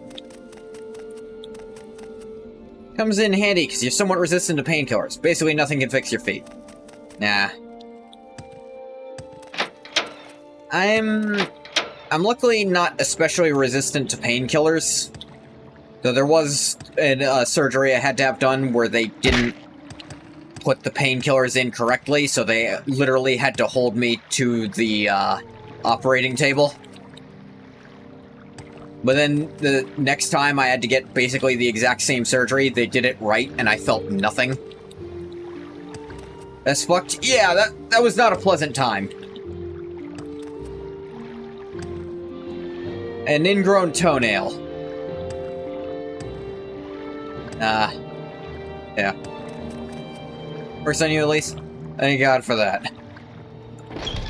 The thing is, it works. They just didn't put it in right. It was terrible. As I say, the only thing I wish they'd done is maybe give me something to bite. I didn't end up biting my tongue, because it wasn't like... It was a constant pain, because, you know, they were sawing something out of me. Congratulate you on completing the pilgrimage. By taking these steps, you experience but a fraction of the pain St. Veleth endured on his journey. Find any others willing to attempt the pilgrimage, be sure to send them my way. Don't spoil it for them, please. Now eligible to receive duties from Horace Dalan, the priest in the temple here in the Wasteworks. Here, some people get local for wisdom teeth. Had to be general for you. I don't remember which I got for my wisdom teeth getting removed. But again, I actually do very well under anesthetics. Like, I am not resistant to them at all. Because I was, like, fine for mine. My brother, on the other hand, he apparently is quite resistant. Because he was in hell. Like, even the rest of the time that I was having, like, the pain that I should be having, really wasn't that bad because I was on the painkillers. But not the kind that made me loopy or anything. Like, I don't... No, you know what? I almost said I've never been on loopy painkillers. I have once. Painkillers that actually just made me really weird. And that was when I broke my arm. God, how much medical lore do I have? I forget myself sometimes. You have to do 2 or even 3 shots of local stuff for fillings and stuff, and even then it will wear off near the end. You weren't taking any chances. Fair enough. You know, some people get local for wisdom. Yeah. Taking no risks. Yeah. No, I fell off a trampoline. I had a technically I still have the trampoline, but here's the fucked part. It was a trampoline with a net. I fell off getting off after I was done trampolining. Because, like, a trampoline, it's very soft. I'm not at, risk jumping on it of anything going wrong. If I jump on the hard ground, I'm at some risk, but on a trampoline, I'm fine. Like, this is like the whole point. But then when trying to get off, I fell on my arm, and it was technically a fracture, because it wasn't a break all the way through, but yeah. I have no memory of this, but I was apparently quite loopy afterwards when they put me on the stuff. Used to have a trampoline. Now thinking back, realized maybe the busybody mothers of the world were right. In what regard? Maybe it was a bad idea. I'm curious why. Like, for me, I still had a trampoline for years and years after that. Because, of course, it was like the thing we had. And I never had a problem on it again, because I knew how to get off it.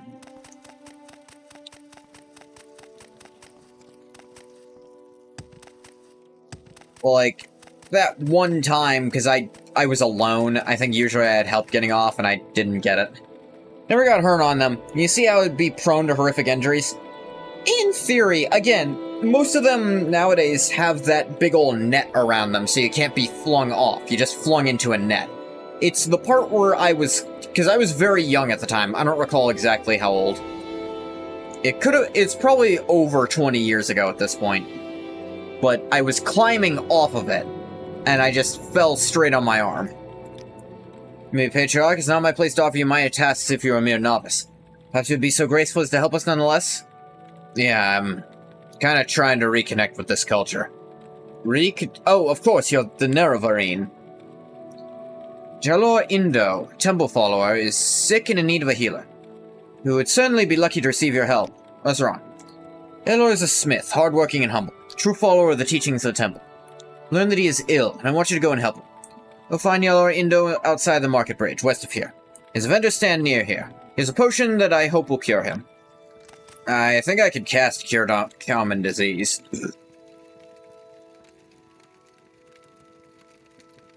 Yeah, I know a spell for that.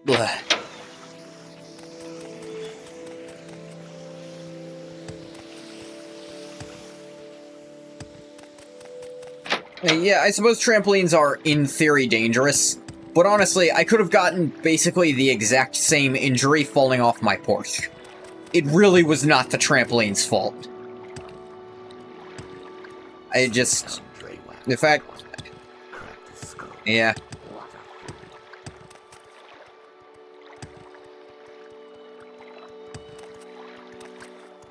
There's something wrong with my lungs. Can you help me?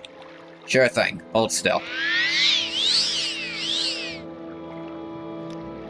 Yeah? You call me up, blood and breathing air feels like shreds of broken glass going down my throat. I hardly summon enough strength to lift a hammer. I have blood lung. It's often carried by rats. Rats? Well, that doesn't make sense. I haven't been around no rats. Where do you think you contracted it from, then? How should I know? You're the bloody healer here. You tell me what's wrong. Watch your tone. I'm trying to help you. I'm sorry. Appreciate you helping me. It's just hard, you know? No, I get it. Just, like, taking it out on me ain't gonna help anymore, you know? I'm alright, and the next time I'm in constant agony. Anything's wrong with me? Had anything to eat or drink unusual? I enjoy a mug of matzo in my daily bread, but there's really nothing worth mentioning in my diet. Always out here selling my wares or in my workshop crafting new weapons and armor. Trying to make a living. Neither the time nor the coin to eat anything fancy or exotic. Anyway, the coughing seems to get worse whenever I'm working in my home. You should go there and take a look. See if you can find anything that'd be making me sick. Here's the... Key. Workshop is just around the corner. Cast a Cure Common Disease on him that didn't do anything. I'll go check for sure.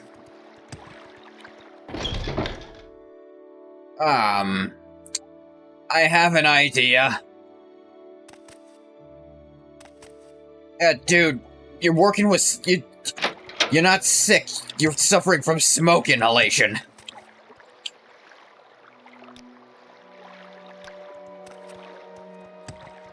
Oh my god, like... Wrong place. You walk. Like, dude, you have a forge in your house. Suspicious powder. Oh. No. I thought he just had smoke in his lungs from working with sleeping with an active forge, but no, there's this weird stuff I just found. Okay.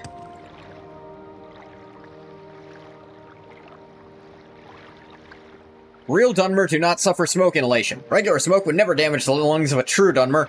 Well, maybe this guy's not a true Dunmer. You ever figure that?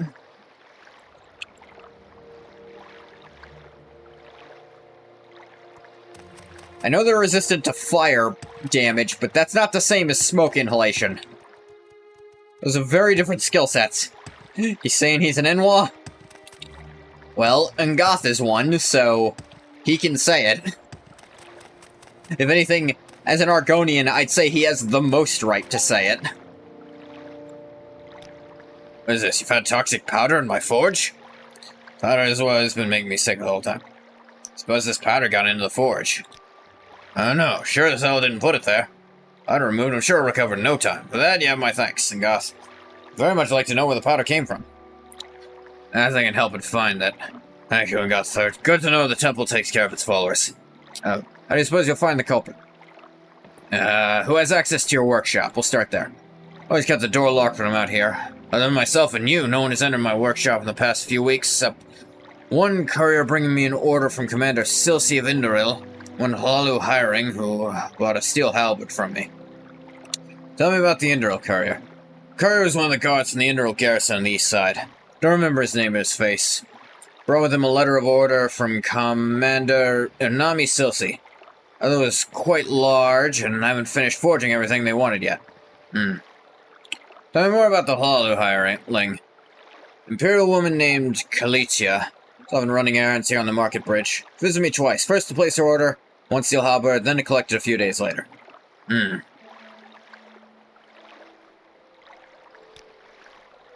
Alright. Let me look into these two. On the surface, neither sounds like they could do anything. I don't feel like a smith would have enemies. The Indoril guy placed an order that's not done yet. Hard to imagine. One sec while I turn on some lights. It's getting dark. And also, dogs getting loud. Can't do much about that.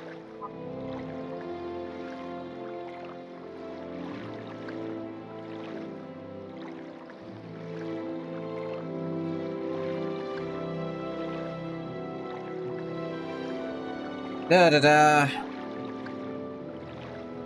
Alright, Ngoth didn't take notes on the people. That's fun. I swear, this game doesn't want you to know things sometimes. Even information it's already given you.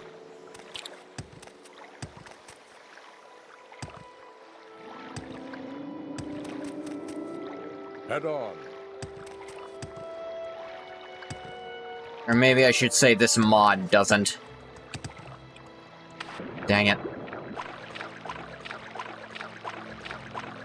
Not mean to fall in. I don't even have, like, a ramp to the dock here.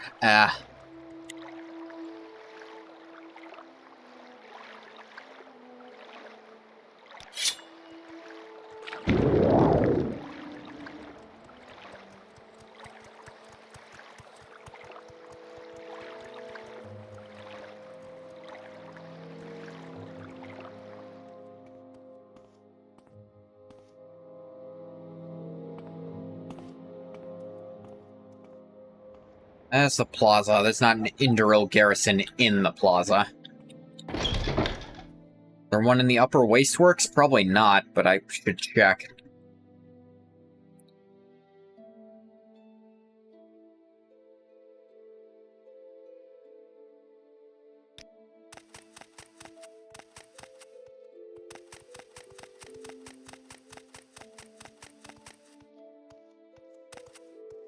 Office of the Watch. Could be something. A warm welcome to you.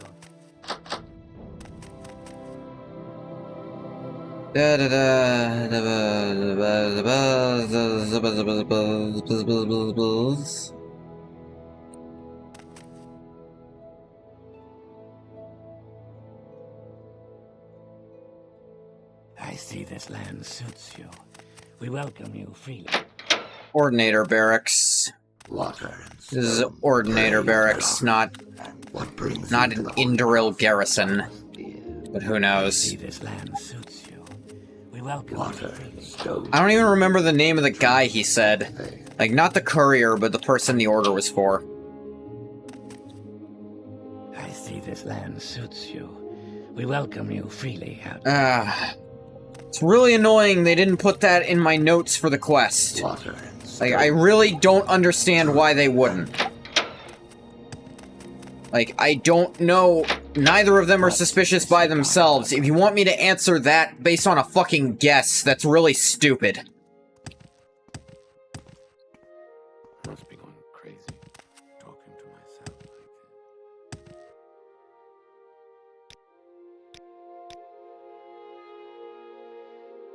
this.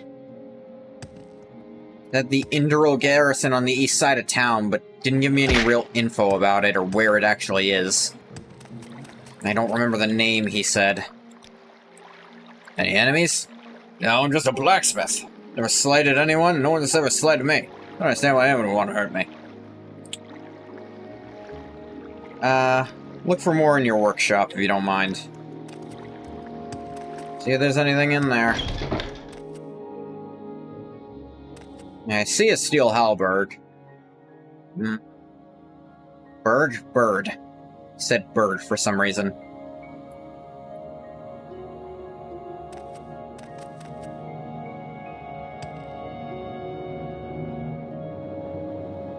It's an Indoril amulet, but that's not proof of anything. There's an armor order. Valorindo, the decree of his illuminated lordship, the Indoril Ilvi of Roadir, placing an order of 20 spears, iron or steel, 20 tower shields, bone mold in Chuzé style, 10 longswords steel, and 10 war axes steel. To be forged and delivered to the Indoril garrison, the east side of Almasthir within the next month. This great service, you'll be paid 7,500 gold coins. Thrice-sealed house withstands the storm. Commander Ernami Silsi, Creedman of House Indoril. Has ordered a significant amount. If he actually ordered them and he wants those, then... well, he wouldn't want the guy getting sick or he's not going to get them. But if it turns out this is a forgery, that'd be a lot trickier.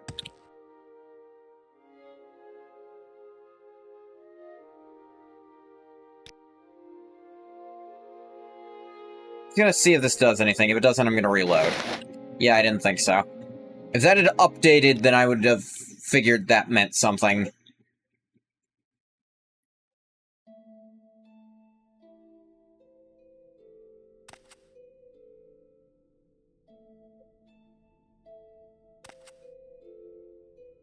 I mean, doing work for the Indoril might have pissed off the Hlaalu in theory.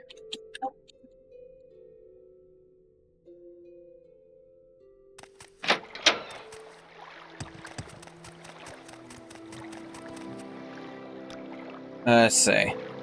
An order from House Indoril? I don't think there's anything unusual about the weapons and armor order. Right, I think it's high time House Indoril took the threat of House Hlaalu encroaching on their land seriously. Blind they might be behind the powder? I don't think so. Why would they want to poison me? Okay. I can think of why the Hlaalu might. Then about the Hlaalu hireling. Imperial woman named Kalicia. Often running errands on the market bridge. Sounds suspicious. Hey, I got that right. I don't know why she'd want to hurt me, though. Even if she's a Hlaalu henchman. Seem to have enough of the halberd I made for her. Maybe you should question her. Alright, I have to do that. Mention she's often running errands for the Hlaalu here in the market quarter. See if I can find her. There she is. Powder? What powder? No idea what you're talking about. Am I being accused of something?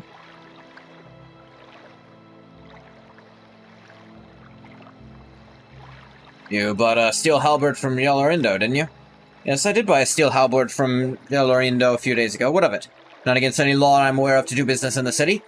Next, you'll no doubt accuse me of buying a bottle of wine in the tavern. You're really defensive about this. Saw the order from House Indoril in Yellerindo's workshop. Decided to stop him. Falls silent all of a sudden. She looks nervous. Hit the nail on the head, didn't I? Alright, I confess I learned that Jalorindo was forging weapons and armor for House Indral and put the powder in his forge. Didn't mean to harm him, meant only to sabotage his work. Powder was supposed to make any metal worked in the forge brittle and render the weapons and shields useless. Truly hold no ill will towards Jalorindo. Who gave you the powder? Who gave you the order? Acted of my own accord. Doing what I thought was best for House Lalu. Made the powder myself too, but I'm a poor alchemist. It's all a mistake. Here, take this money. Explain to him what happened. Tell him that I'm sorry. Let's set aside our As the accusing party, if he accepts it, we'll go with it. That damned Imperial woman is to blame. No, I don't want her bloody money, I want justice. I've always been a faithful servant of the temple. The temple failed to protect me from the serpent that is House Lalu. Didn't fail to protect you. We straight up did the temple did protect you, dude. Cured you of the problem, got rid of the powder, found the one who did it. Perhaps the Indral can give me the justice I want. Help me? Go to Commander Nami Silsi in the northern lighthouse on the east bank. Tell her what Lalu did to me. Commander Silsi will make sure that Kalitia gets the punishment she deserves.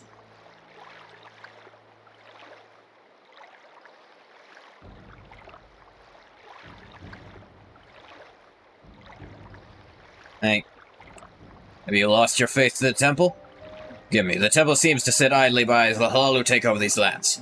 Place our ancient laws and customs with their greed and imperial corruption. Want justice? Either I get it from the temple or from the Indral. Refuse to accept Kalitia's money. Wants her to be punished. Despite knowing the temple upholds the law in Almasir, Jalorindo asked me to speak with Commander Silsi of the Indral garrison about the matter. I think I'll speak in the temple first. Look, I don't mind the Lalu working with the Empire. I like the Empire. But I don't like the Lalu, frankly.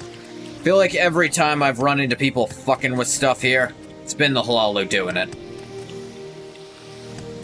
That is a thing I've really noticed on in the mod. The Lalu are so often the antagonists.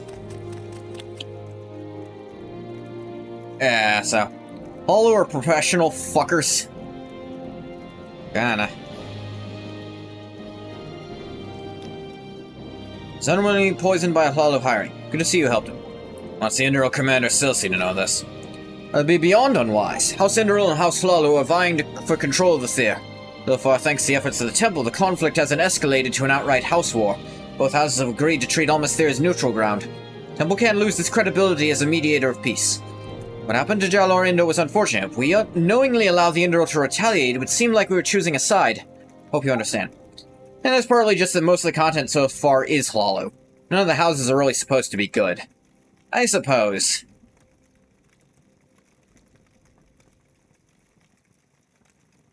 Listen, I do like how it seems to give you the opportunity here. Majority of content is Lalu, the hypocrisy on blast is Lalu. Yeah.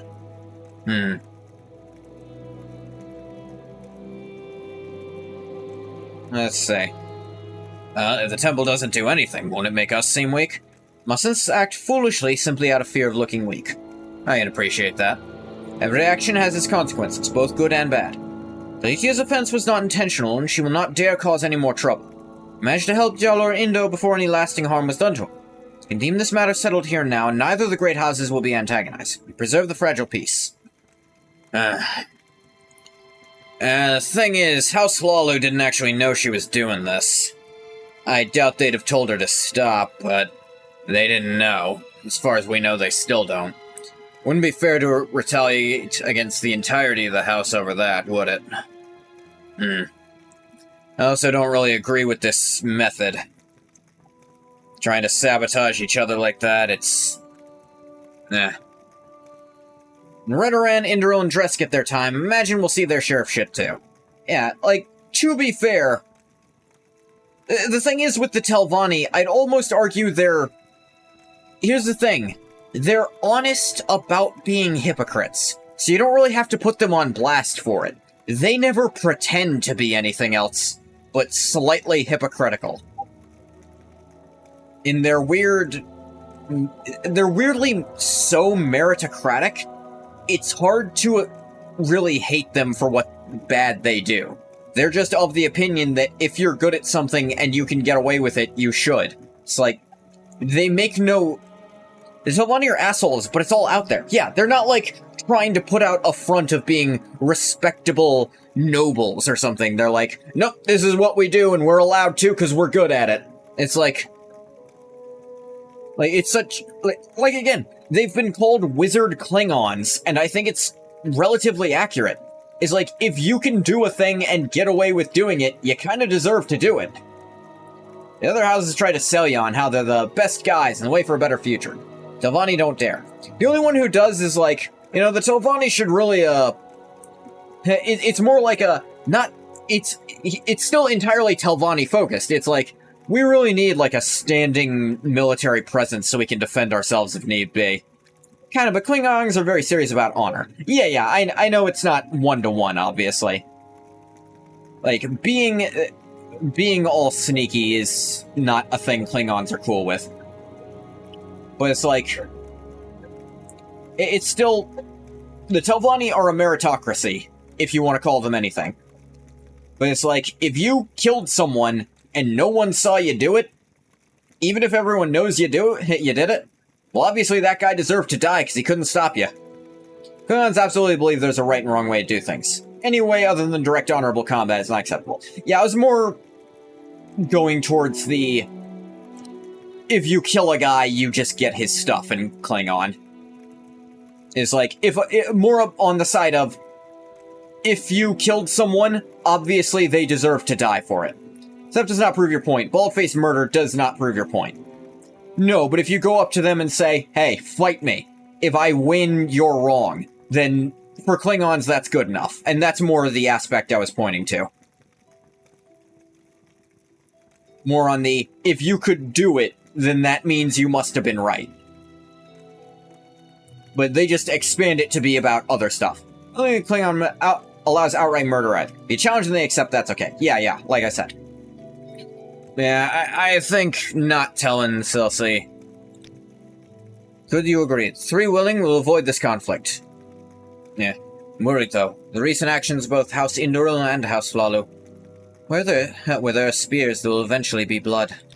I want you to have these temple scrolls. May they help you in trials to come. I know you're ready to perform new duties. Clerical requisitions and changing idioms. Duties. Idura Voron at the Office of Intercession in the Canton Plaza is asking for our help. Need someone to deliver a letter. It's a menial task, I know. Humbly ask you forgive me for not having anything else to offer you, Patriarch. That's fine. Honestly, they shot me up to Patriarch way faster than I felt like I was ready. Thing is, the Telvanni have the luxury of not having to be a particularly functional social system. Yeah.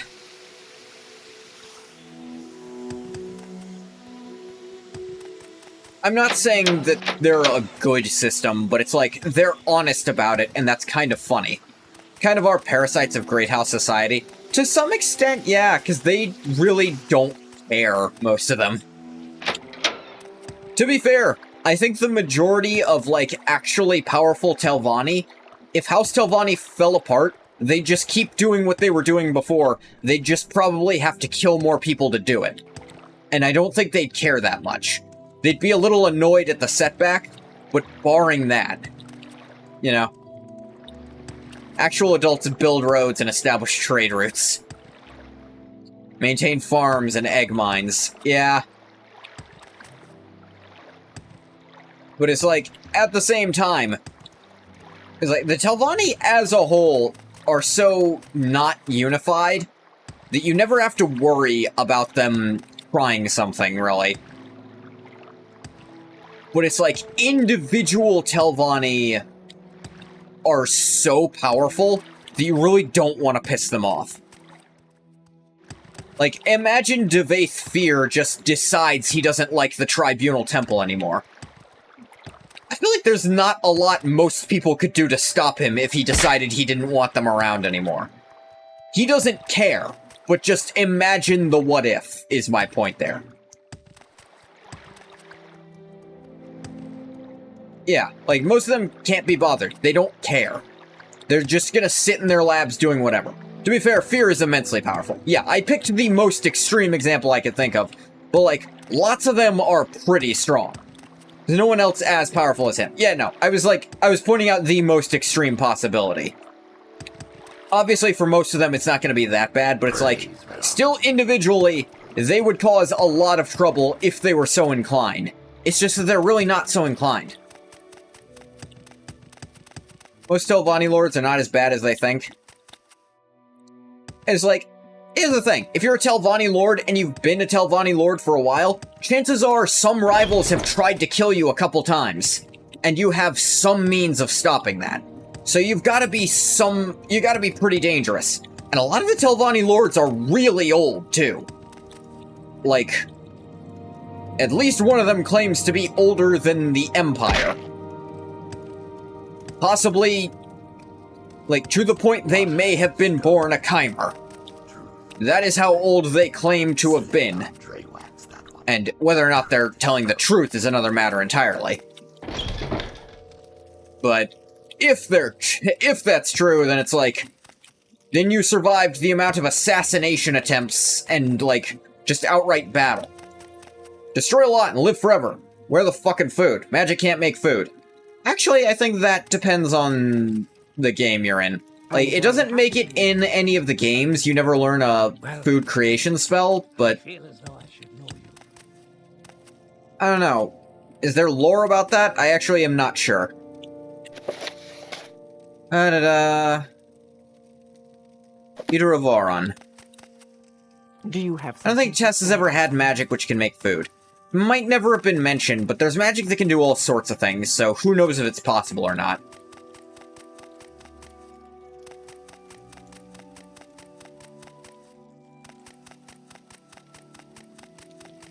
It's just a complete blank spot. To make your acquaintance. You're the courier I asked for? Sure, that's why I came here. I need you to deliver this letter to Indral Danvas. Can be found in Roadir. You know the way to Roadir, don't you? I've been there plenty. Indral Chapel Estate just east of here. Here's the letter. Sealed, as you can see. Meant for the young lord's eyes only. So make sure you hand it to him personally.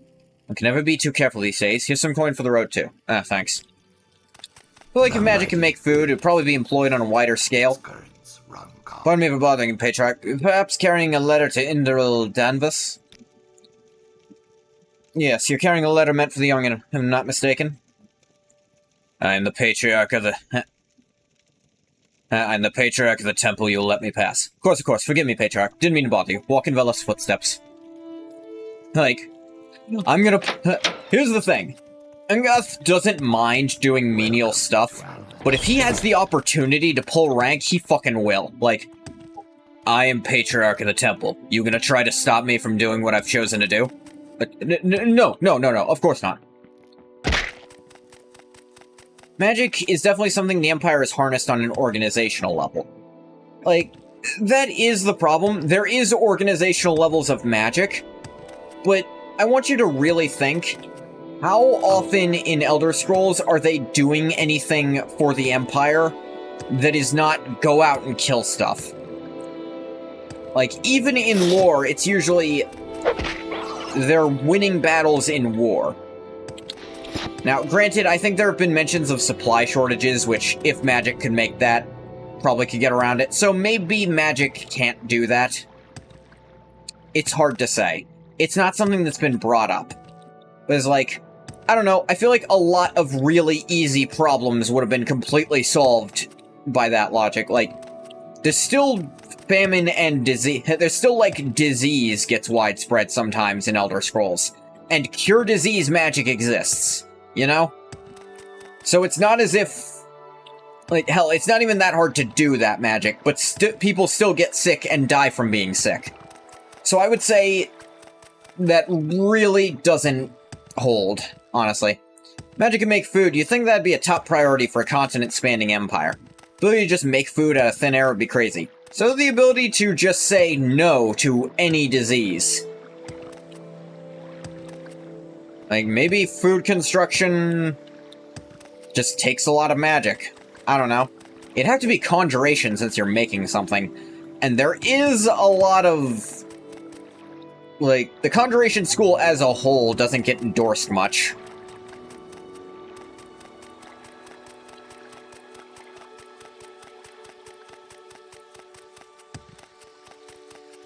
Like, there aren't that many mages. Plagues are pretty rare in Tamriel. They're rare, but, like, even barring a plague, it is still a common, like, problem of disease. Like, there's always the issue of someone could get a disease, and it happens. Serious bad disease epidemics are not very common. That is fair. So, but my point is more that magic has maybe supplemented it to be about on par with where we are medically, where we don't get huge outbreaks very frequently. But they can't stop. When they happen, those diseases are special and not something normal magics can handle. Yeah. There's no time for talking. Go. Let me see. Indral Damvus. Dude.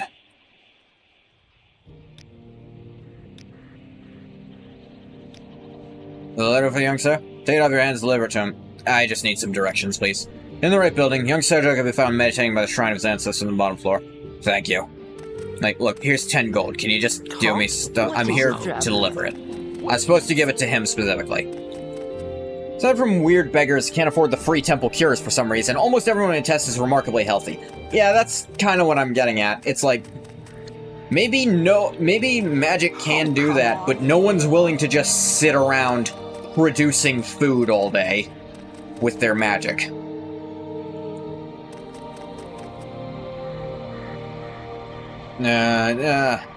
Actually, I got a letter for you. Letter from me to Revoran? Thank you. Here's your gold. Consider the letter delivered. Ah, but you're not a mere courier, are you, Outlander? Sworn member of the Temple. Outlander following the teachings of the Three. How unusual. In fact, perhaps you could offer some unique insight to a dilemma I'm facing. It's a problem of a good death. Come again? Oh no, it's not what you think. I'm not facing death myself. Okay, because I just delivered a letter for you. I'm not here to, like, kill you, man. Problem concerns a slave, and my father, the illuminated Indral Ilvi, seen it fit that I should be the one to resolve the matter. Let me start from the beginning. You're Emperor, you'd make it your top priority and make some people do that whether they like it or not. I mean, you're not wrong, but it's like, I have to imagine if that were a thing, like, if you could just make food with magic, that'd probably fall to the church, or whatever they're called. Like, their religion. Like, they'd probably be the ones doing it, like proselytizing, giving food. Which, I suppose, we'd have seen magic for it by now if that were a thing. It's like, try paying them, but if they say no, like, fuck you, I have an entire fucking empire here. Yeah, I guess food construction just might not be a thing in Tess.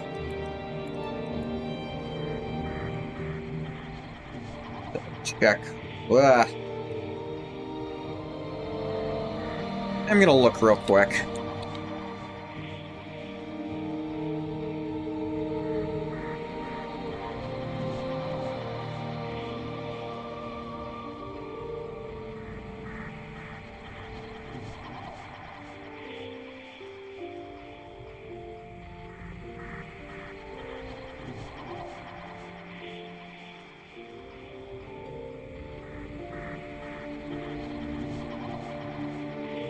Da-da-da.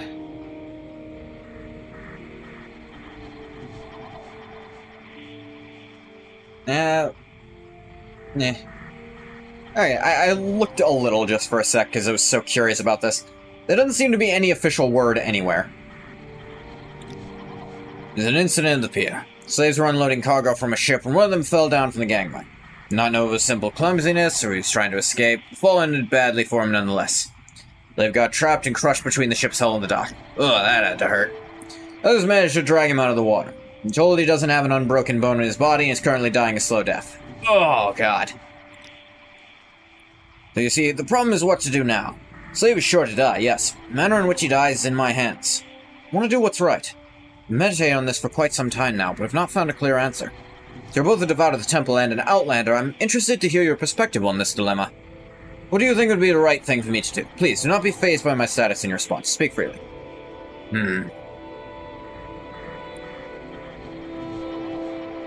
I mean...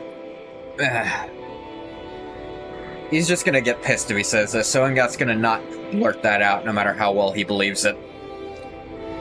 Question first. What's the slave's name? Slave is an Oregonian, but I've not seen him with my own eyes. I do not know his name. Does that not bother you? No, it doesn't bother me. Think it reflects badly on me? Answer me this, Outlander. Does the Emperor in Cyrodiil City know the names of all of his subjects? I think not. Still, he has power over their lives, does he not? Slave's name is irrelevant to me. What I want is to give him a good death. Like, that's gonna irk Ngoth a little. Alright, let me see.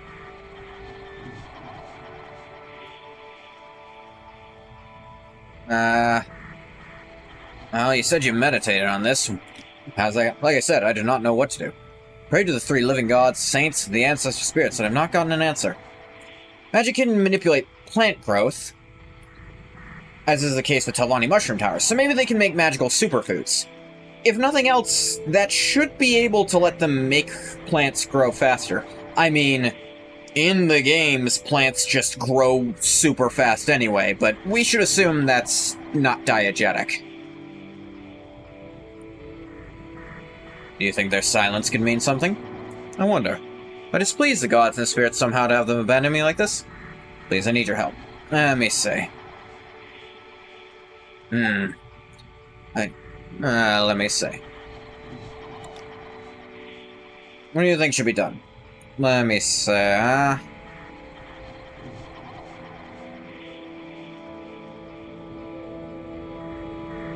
Honestly, just make it fast. If he's gonna be suffering all the time and you are absolutely certain he can't be saved, I think the reasonable thing to do is get him out of his misery.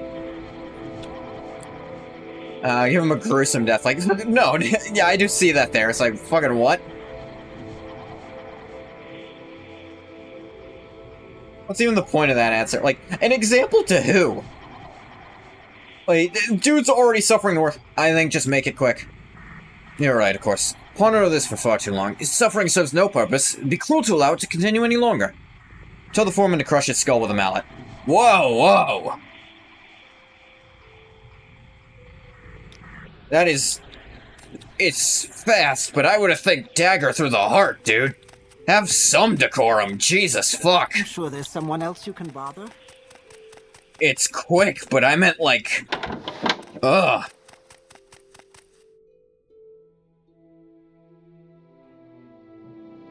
Some people you cannot reason with.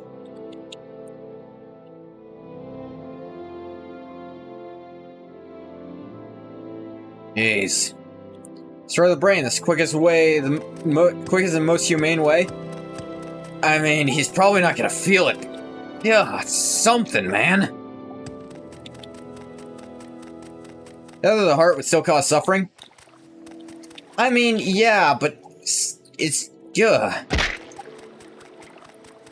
That's the point of this culture Ngoth just can't get over. Will this take long? He's really never gonna be cool with this whole slavery thing, especially primarily enslaving his own race.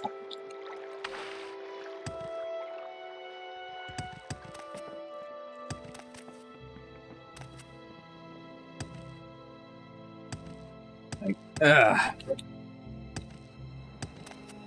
Ngoth could have refused to take part in that, but he wanted to exercise some level of empathy for this culture, and look where that got him. It's like, he's starting to wonder if he's gone, like, too far the opposite direction now. By even entertaining that question. Ngoth is gonna be really surprised when that stupid guy he didn't like and thought he killed outlaw slavery.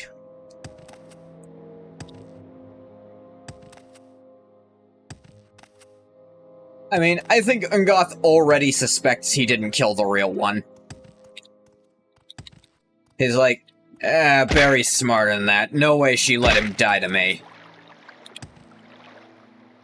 I am going with Berenzia put some kind of body double there for Ngoth to kill. He calls her Barry. I mean, if they're both part of Uriel's court. Obviously, she's been part of the court longer than Uriel has, but he would have had to have met her at some point, especially since she apparently dropped the key that let him get out of his cell in Arena. To be fair to Helseth, could have done that himself. He could have. He is apparently quite sneaky. Though, it's just that his mother has a much better reputation of magical power than he does. So I'm going with his mom doing it. He's not a dull man. He could have been smart enough to realize, but I'm betting she's the one who cast whatever illusion made the guy look near identical.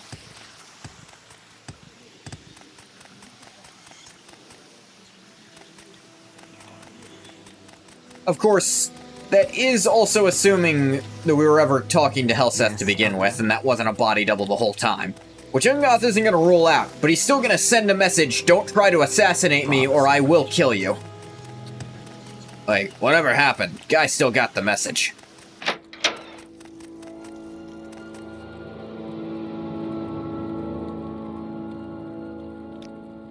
Oh, I guess I have to go back to her. Yeah, that makes sense.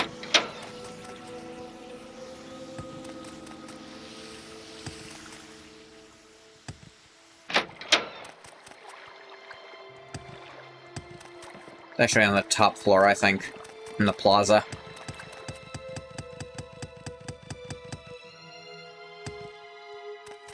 I'd say their only misstep was giving Ungoth this busted-ass ring. And even Ungoth agrees, because he doesn't wear it, because it'd be too easy. Renzia isn't actually noted for being a particularly great mage. She admits to being able to use some magic, but there's no stories of her exceptional magic talent, really. No, here's the thing. In basically all her stuff, like, in every version of the Brenzia story, it talks about how quickly she took to magic, and how good she actually got at it really fast. Most likely Helseth would pay someone to do it. Like, it talks about it, and she's been alive for a very long time at this point. Hundreds of years.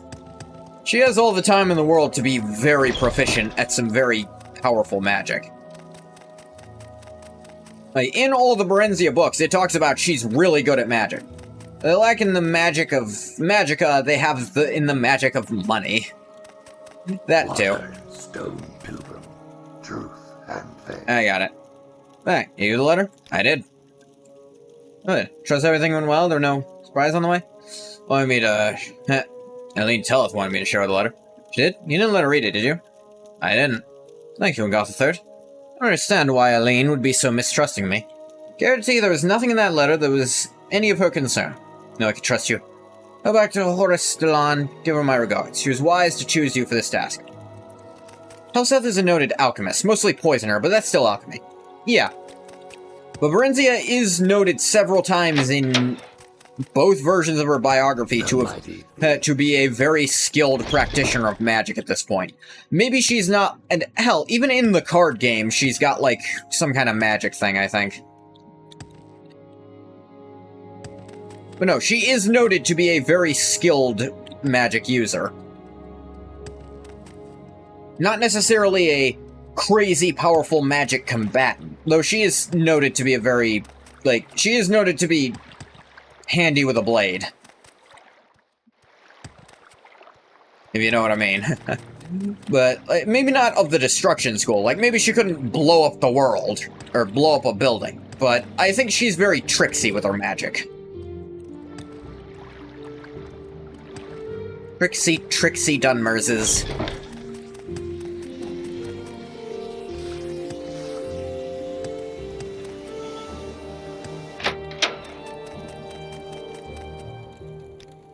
A back, Patriarch, that's good. Sending you on a mission to Old Ebonheart. An outlander, so who would be better served to weed out outlandish heresy than you? I think her greatest skill is just talk. It's definitely what she's best at, but never underestimate her other skills. Two heretics in question are Sirtiel and Hastafus Velifer, temple devoutes who visited the city of Old Ebonheart, made numerous complaints about them. We simply can't go ignoring them any longer. The Ordinators would love to pay a visit to these outlanders. The Imperials would never let them enter the city. That's why I'm sending you there. Talk to them and make them respect the temple law. I'm to be very discreet. Temple law means little to the Empire. Yeah, not doing this one, sorry. Look, I'm willing to do a lot to uphold your stuff, but I'm not going to a city that's outside your jurisdiction and forcing them to do stuff that I don't even believe in. I'm almost positive you mentioned the name of a necromancer friend of mine. I ain't doing it. Yeah, so that's almost there done. Sorry to say.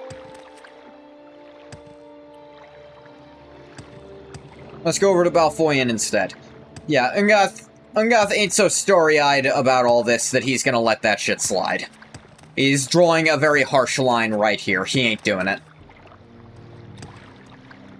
It's outside temple law, but it ain't outside imperial law, and you still want him to go fuck shit up about it. Nah. Like, the pilgrimage was cool. That was an interesting, unique quest, but I think the rest of this is not where I'm going. Right, Strider's on the other side. Although, actually, no, Mage's Guild is right here. I'm very happy to make your acquaintance. I'd be happy to talk. My pleasure, really. Went the wrong way.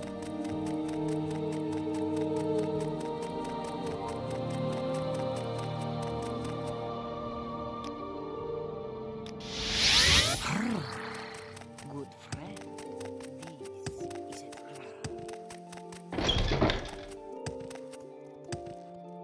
Is there something I can do for you? Alright, where's the temple in Balfoyan?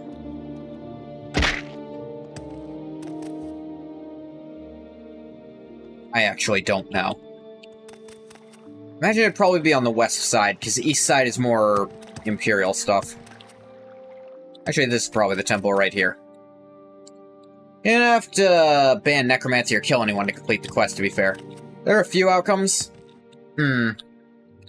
Yeah, but this is, like, on the scale of... It's literally, they told him, go over there and subvert Imperial law outright. And he's, like, because of our beliefs. And he's like, look, I'm willing to do your thing in your own country. But Old Ebonheart is essentially Imperial and not Morrowind law. So you're basically asking me to act against my own country at that point. Kind of my own country. 3 blessings to you are going in. Like, Engoth does still consider himself Imperial. His allegiance ultimately was to the Hist, but You flatter me with he grew up in the Empire. He has a lot of Imperial concepts and ideas. He's not had to run into those clashing with kind of Black Marsh culture yet, but Engoth has not gone native yet. He really hasn't. He's not even native to Black Marsh at this point. He's still kind of Imperial. More Imperial than he even lets himself... than he even thinks he is. You know? He's not down with the colonized. Not what I'm getting at here.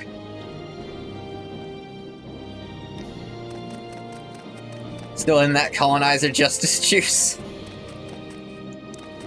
Well, this is a thing of... This ain't a colonization thing. This is a cultural thing. Like, he was already having some misgivings about all this when the guy talked that way about slaves of his own race.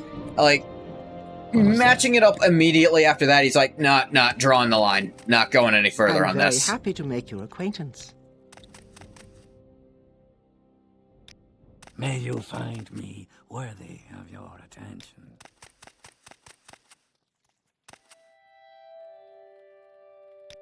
Who gives duties here?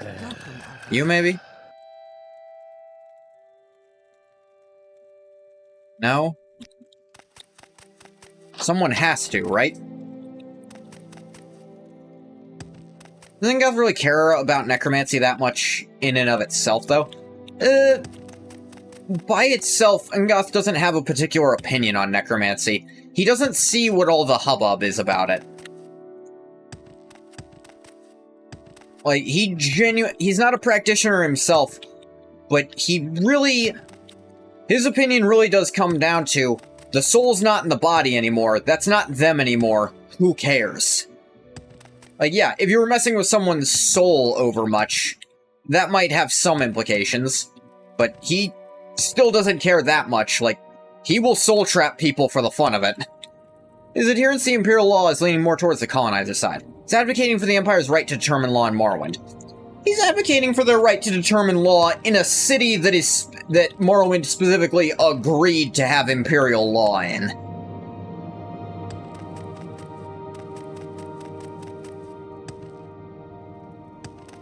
Like, it is literally, like, acting, telling them to go against... I don't know if they really agreed to it. Why does the city exist if they never agreed to it, then? The Empire can't just build new cities and make new laws. Kind of a you have no choice kind of choice. I mean...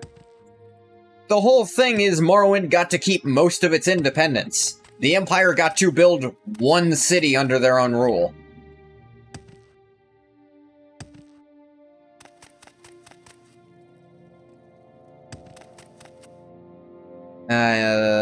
Duties.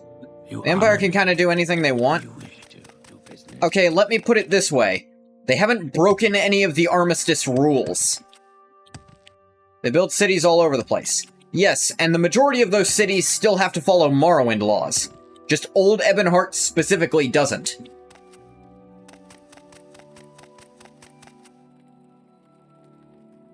Do any of you... Okay, you? Duties.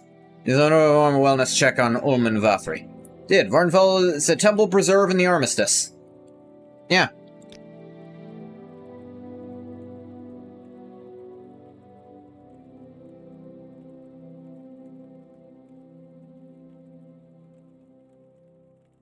Specifically, no settling whatsoever is allowed on Vardenfell at all. Yes. So the Empire made their own city over there, with their own rules. And they're like, hey, you're not allowed to have your own rules over there, and want to go in and subvert it. As of a few years ago, settlement is wide open. That was Imperial work. They finagled it. Yeah.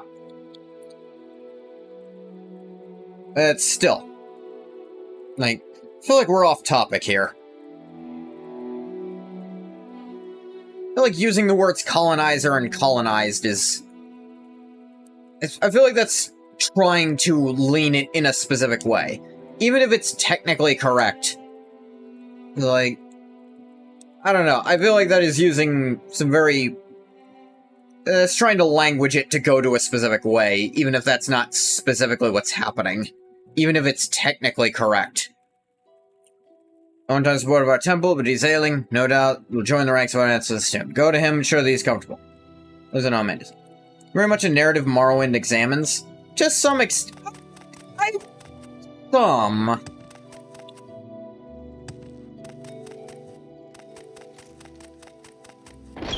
of the interesting conflicts Morrowind presents to the modern audience. I suppose so. There's like, to some extent, I feel...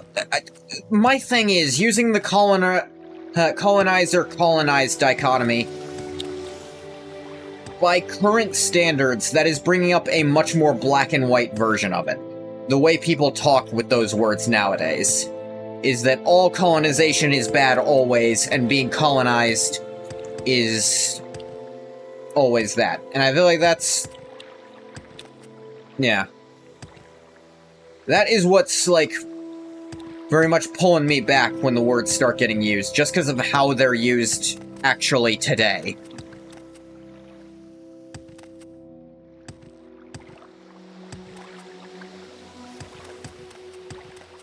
It's like, I still see this as, the Empire came over here. Yes, they're on land that you claim for yourself, but you still gave them the right to claim that land to some extent. And they made their own rules on that land. Like, there was a war that you signed a treaty about this. You sided with the Cosmopolitan Empire, whose laws we generally like better, to respect the right of the Dunmer people to decide their own laws, even if we disagree with those laws. No, that's the thing. Ungoth is agreeing with their right to decide their own laws. But that's the problem. That's them trying to decide the laws in somewhere that's not theirs. If anything, trying to go over there and make them stop allowing something that they allow is... one could argue that's a Dunmer organization attempting to colonize the Empire, you could argue. Like the Empire's laws better. Does that give them the right to make law for the Dunmer? No, but that's not them making law for the Dunmer. That's making law in a city that, frankly, doesn't have that many Dunmer in it.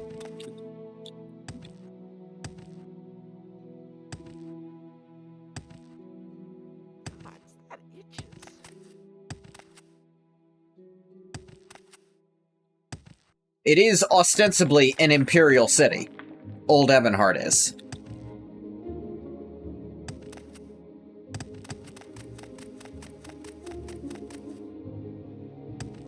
Like, I don't think the Dunmer get to change the Empire's laws any more than the Empire gets to change the Dunmer's laws. And that is essentially what's happening there. That's just flipping the thing on its head. Where am I? That is them trying to apply their own culture to someone else's zone. I would say that is the Dunmer attempting to colonize an imperial city, weirdly enough.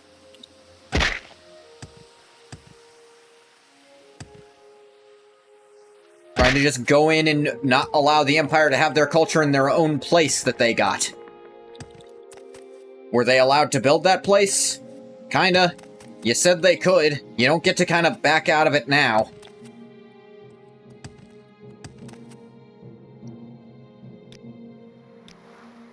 Where would you like to go? And it was their objects of worship, their gods, Vivek, Almalexia, and Sothasil. Primarily Vivek, admittedly, who gave that right to the Empire. They signed it. I don't know if the Armistice ever said the Empire could. Not sure Old Ebonheart is even a legal embassy. It's a practical one. What am I looking for? Ulman Vothri. This place is tiny. Shouldn't be hard to find. Do you have something to say, Argonian? Bite me your tail, stupid. You may speak.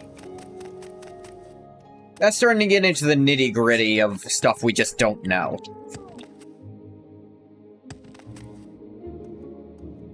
This guy's name? Vathri. So, where are you from? Not here. Or don't really have much recourse if they feel the Empire's treating them unfairly. Well, that's... yes, but I will, again, respond. That's not a Dunmer city. Like, it's not their city at that point. That is ostensibly an Imperial city that is in Morrowind.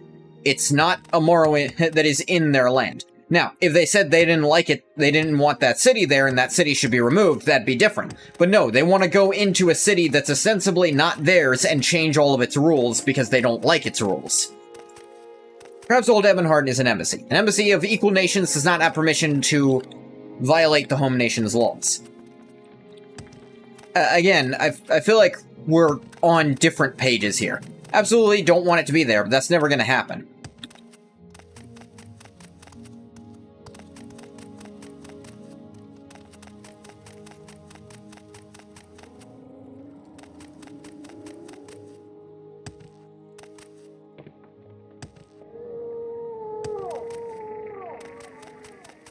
Like, here's the thing.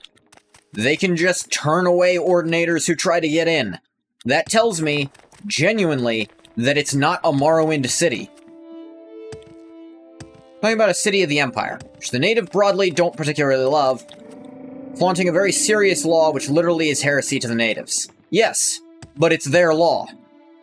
Like, the city, it is, like I'm saying, that is essentially a city of the nation of Cyrodiil that is just not where it should be.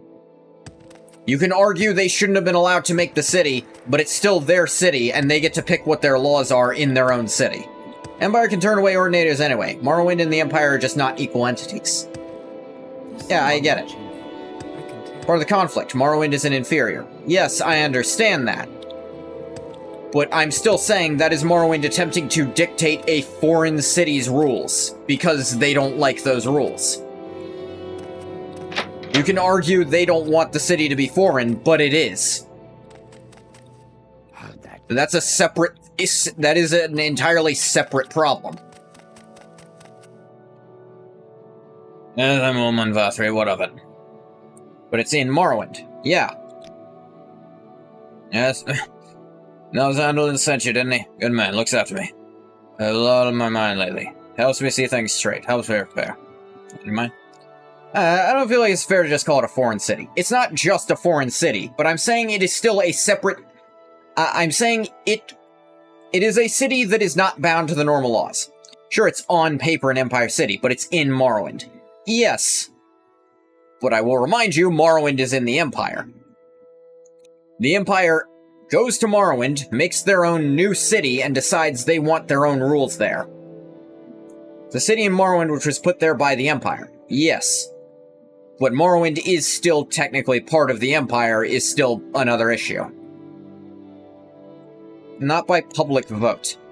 Yeah, but again, their literal gods said it is. So, do they really have the right to use religious practice to argue it? Yeah, they don't like being part of it, but they don't get to use their religion as an excuse when their actual living gods said they have to. India was part of the British Empire. Yes, but that is still a separate issue.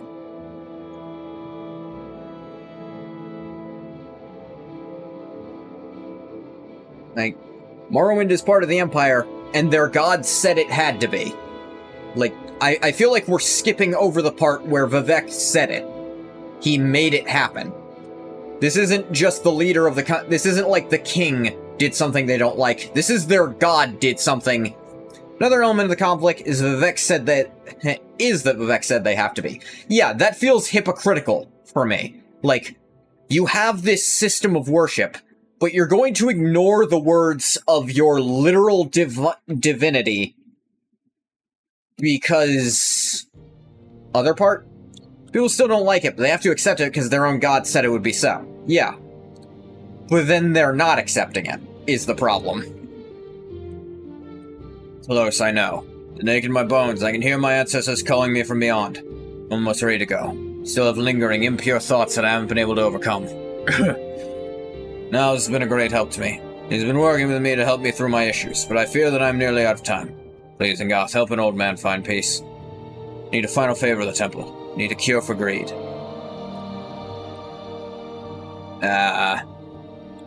Cure for greed? You heard me, right? I haven't always been a good and faithful follower of the Tribunal. Spent my youth building a fortune at the expense of others. Now let's help me see. Be no fortune without faith. Now I have donated my ill-gotten gains to the temple. Sometimes I wonder if my estranged daughter couldn't have used that money. It's the greed talking now, says. So ashamed I cannot overcome these thoughts alone. Surely the temple has a cure potion for me. Ill-gotten gains? Matter of trust, and I don't trust you enough. That's fair enough. Your daughter, you mentioned?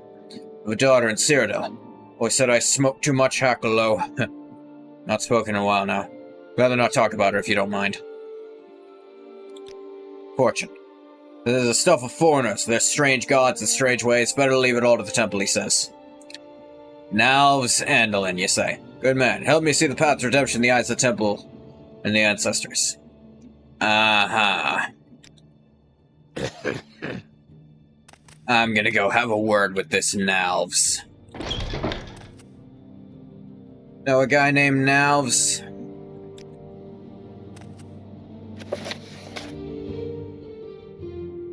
I'm not sure. Seems convinced a simple potion would suffice. Like you said, on the other hand, the Empire would be hypocritical to say on the Armistice, about this when they blatantly violated the Armistice on Vardenfell. You're not wrong there. Like, where I ultimately go is, like, they're both hypocritical, but Ingoth is just not helping either, is just... Maybe Ingoth is a bit more blind to the Empire's hypocrisy because he's part of them.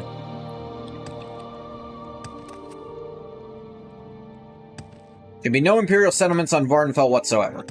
There probably should be. But again, Ingoth is a bit... He's willing to let them get away with a lot.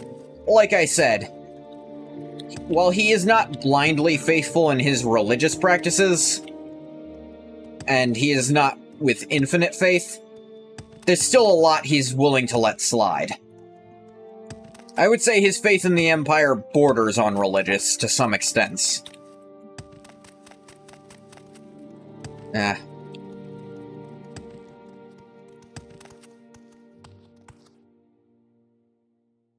name now. Being aware of the conflict, saying, I like the Empire more, I'm letting them get away with it, it's becoming something of choosing a side.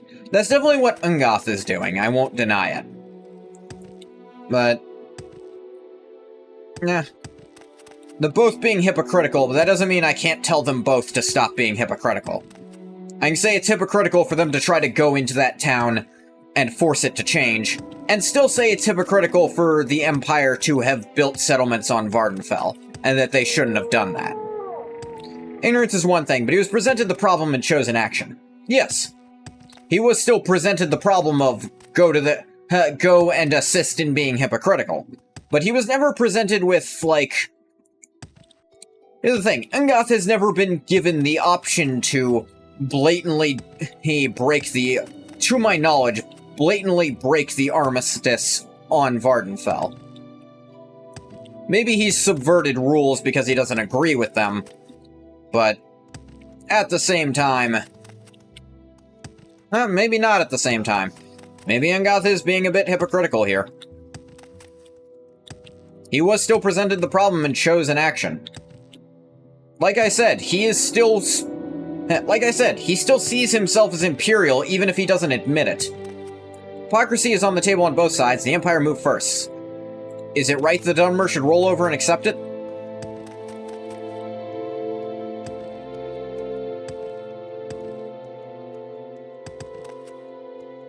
Maybe not, but at the same time, Ungoth literally just got done with a guy who friggin' Gallagher hammered a slave to end its suffering earlier, clearly not understanding what Ungoth was actually trying to teach this psychopath. So Ungoth is a bit on the... maybe there's some parts about their insane religion I was right about the whole time.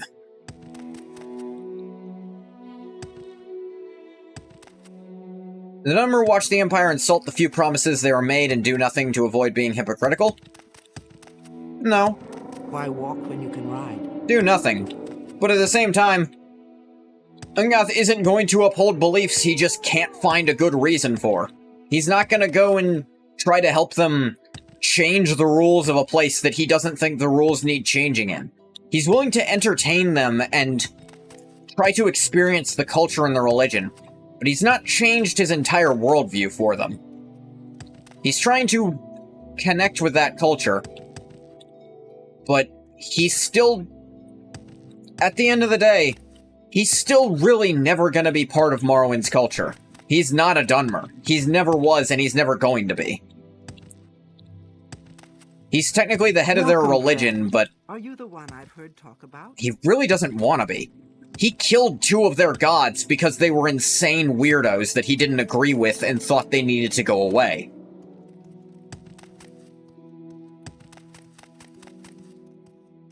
Like, it's one thing to let him experience the culture, when he's experiencing it, trying to learn about it, recollecting their artifacts, doing good works for the poor.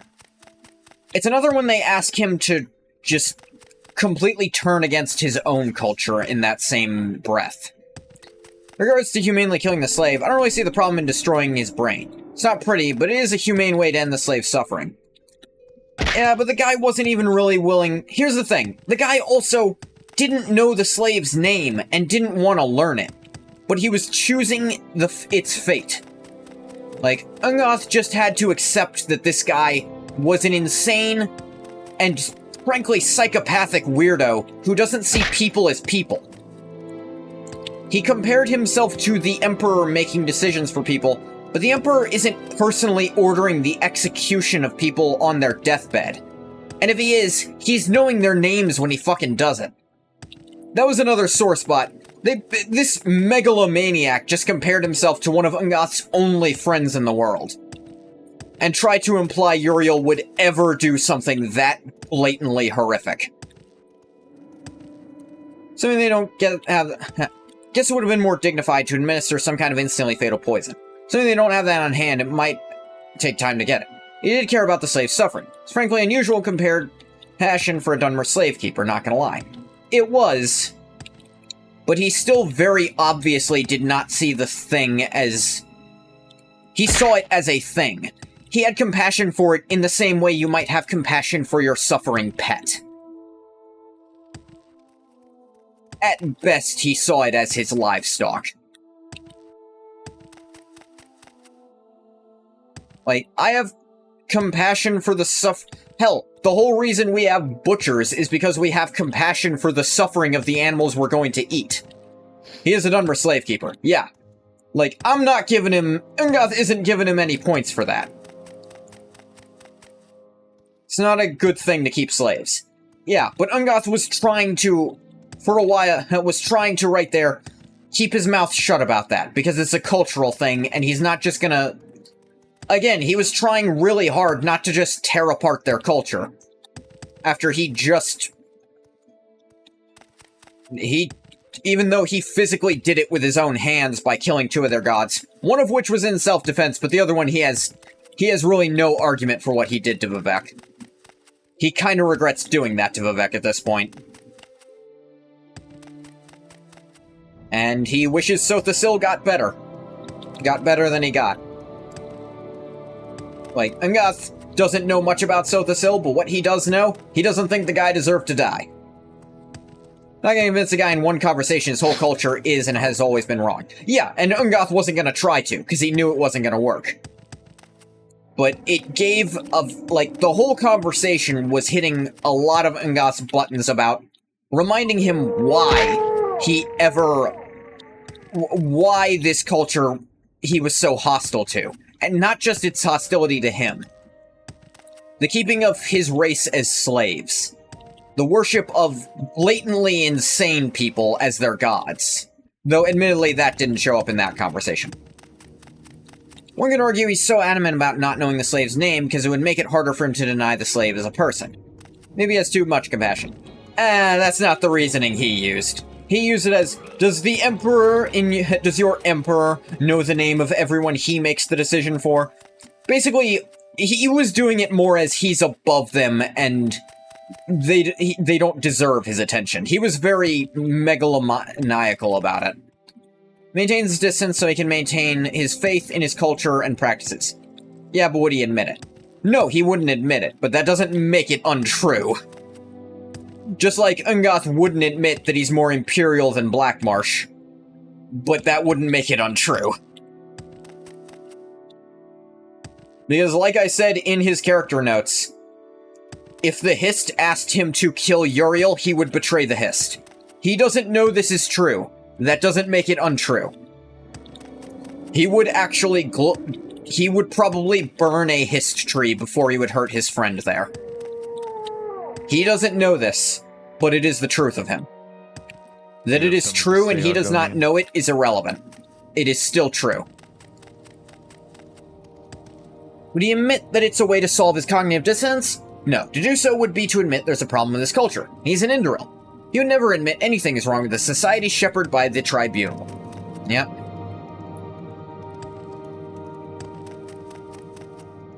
Alright, I've been wandering around because I've been looking for the Nalv's guy, but...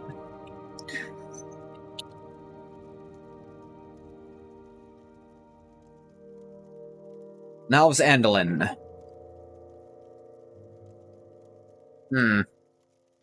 Extremely indoctrinated individual, even by Morrowind standards. He's an Indoril noble, the son of an Indoril lord. You're not wrong.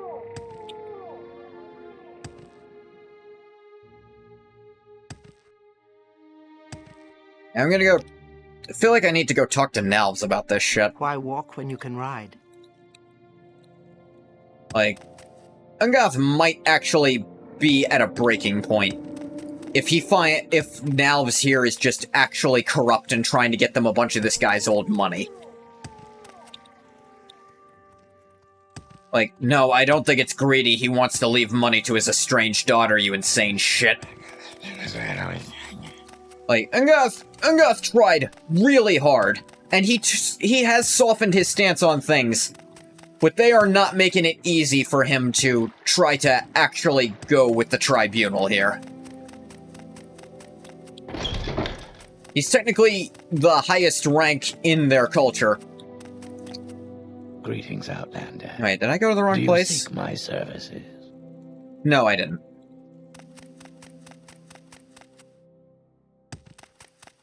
Guy's indoctrinated. Ungoth knows he couldn't change the guy's mind. But the fact that the guy's so indoctrinated is what's leaving that taste in Ungoth's mouth. That's what's reminding him everything he hates about this culture.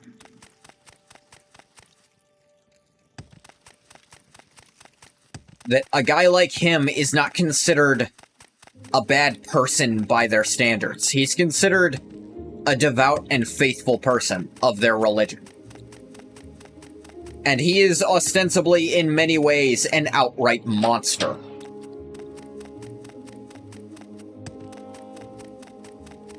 Like, maybe not actually, but the things he does and lets himself believe. Yeah, about that.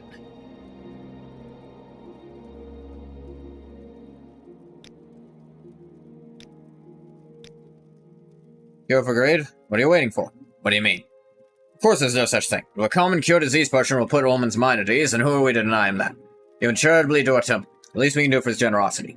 Gidani Pathavel should have plenty of potions. I see this land suits you. We welcome you freely. I ain't doing it. I'm talking to this guy. Back to the necromancy question. I don't even feel like there's a justification in the temple wanting to force old Emenhar to follow their most sacred laws against the dignity of the ancestors they worship on their own soil. I feel like there is a the Empire can blatantly violate the armistice in settling Vardenfell. I think Morrowind deserves this. Maybe. You probably have a point there. Do I think Ungoth is going to do that? No. I think Ungoth has reached a point where he's really seeing... Like, on Vardenfell, he kind of just got to see the best of the temple. Here on the mainland, he's kind of just seeing the worst. I don't feel there's much of a high horse to stand on when the Empire has blatantly violated the armistice. You're not wrong. You are not wrong. But again, I'm going to look at Ungoth here. I'm going to look at his character, and what he is willing to do and why. And I'm going to say, he still thought their weird rules against necromancy were stupid. He thinks they're stupid in the Empire. He thinks the Mages Guild is stupid for this exact same thing. He's really not going to go out of his way to break something to this extent. Even if he thinks they may have a point that they could choose, that's a rule he just straight up doesn't agree with, and he's not going to follow it. Ungoth's always kind of been like that. If he doesn't agree with a rule, he's just going to fucking ignore it. That's just who he is to some extent. Why walk when you can run? So yes, while I do think they are not... I don't think they're necessarily wrong to request that. I think you have kind of won me over on that, because it's... You know... I do not see Ungoth going along with it. Empire stuck a flag in Morrowind, blatantly disrespects the dumber people in their own land, says the armistice justifies it because Morrowind is part of the Empire, ignores the armistice when it inconveniences them. Yeah, like I said, I'm on board. But you must remember, Ungoth is not a person, he is a character. While he was very willing to experience the temple's culture and see what good it does, he's not gonna roll over and do everything that he doesn't agree with for them. He's not gonna, like, yes. If the people don't want to practice necromancy, I don't think anyone should be allowed... He doesn't think anyone should be allowed to force them to. But at the same time, he doesn't think they should be allowed to force someone not to. If anything, as Patriarch, he's gonna try to repeal that rule. Blatantly. Outright. Is it gonna go over? Of course not. There is no way in hell that's going to pass. But he's gonna try. Because he thinks it's stupid, and he thinks they're hypocrites for doing it. Will he also try to get the Empire to stop making settlements and possibly abandon their own settlements? Maybe. I think he might try.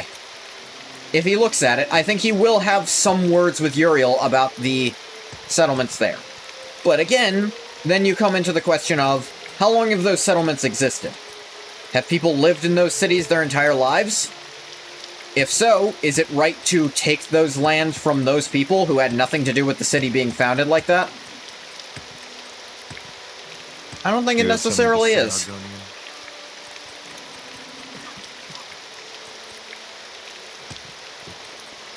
I remember this guy's name. Ulman Vathri, right.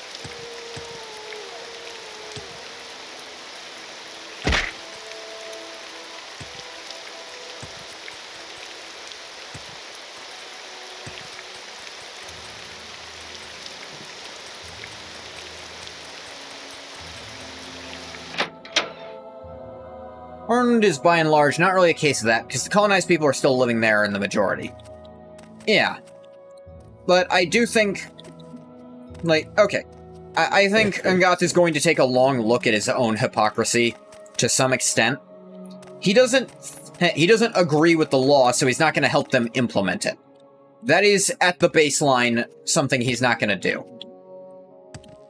Like, he honestly does not see the problem with necromancy by itself, and he thinks it's immensely hypocritical that they call their holy ancestor things anything other than what it blatantly is, which is necromancy. It just is necromancy, and it's stupid to not call it that. They are fucking with corpses. Not literally, most of the time. There are rules about it, but you know.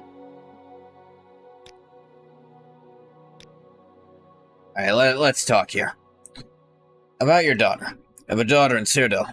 Married in Imperial, you see. Considered leaving my ill-gotten gains to her, but now it's helped me understand that she is lost to me. How?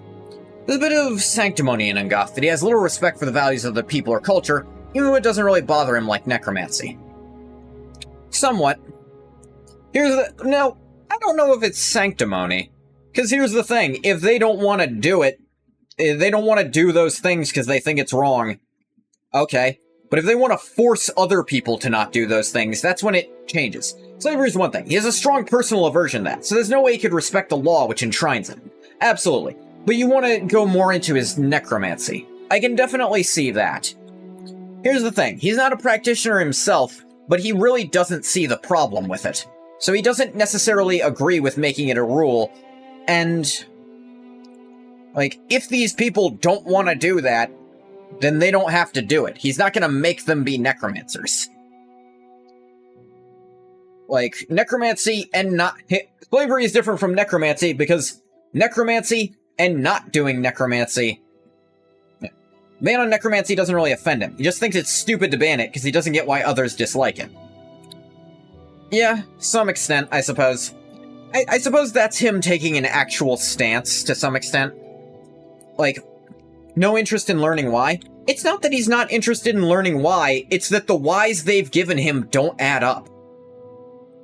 Because they do basically the exact same thing, but call it something else. It's that no why he's ever received has satisfied him. They call it bad and disrespectful, but then they'll do basically the same thing with their own corpses, just call it something else. Because they're doing it to a specific purpose that makes it different? No. It just means they do it in a very ritualistic way, because that way honors and respects the ancestors they value and worship. Fair enough. But again, they still call it a different thing. They act like their rituals are genuinely making a difference. And maybe to some extent to them it does. But like, would they really still accept it if the quote-unquote ban was literally, you must now follow this ritual? No. They'd still call it necromancy because they're still not Dunmer. And the big thing is, like, they're not letting other people do it at all, because it's doing it to not their ancestors or whatever.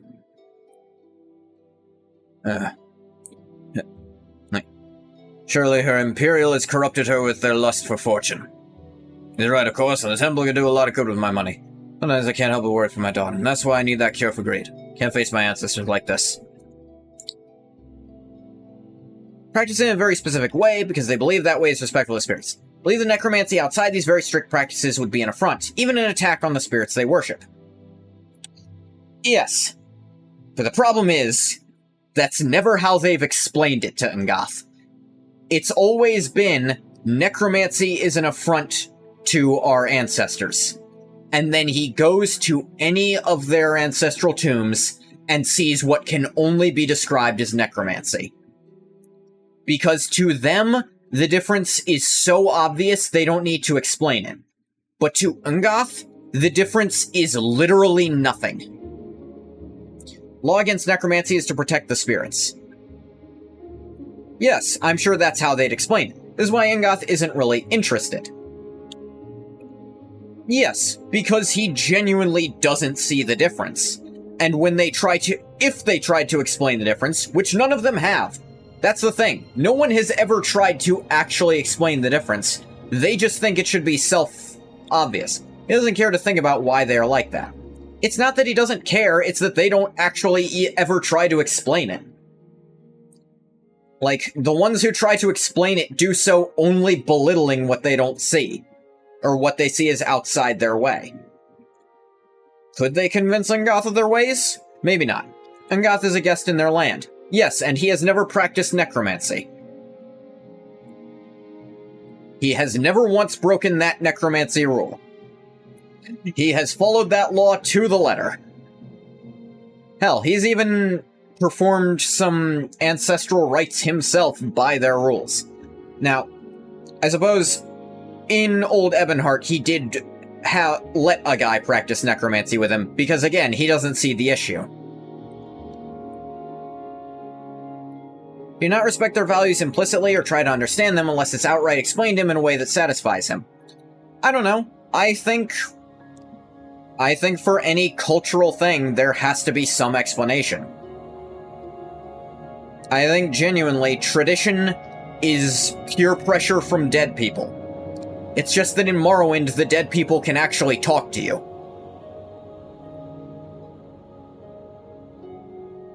Thing is, for all the traditions he knows of about the Hist, he was able to hear them from the horse's mouth and able to get a real explanation. The soul isn't the body. Now, he can agree with stuff that would, like, if it's actually fucking with someone's soul and not letting them go where they're supposed to, goes to a foreign land, calls them stupid for doing something, because they don't go out of their way to explain the way they live to him. I suppose, in theory, on paper, that's kind of what it is. It's more nuanced than that. Made money any way I could. Hurt a lot of people in the process. Never actually physically hurt them. Spiritually, you see. And all of this helped me see that. Greed and fortune are an imperial perversion of temple values.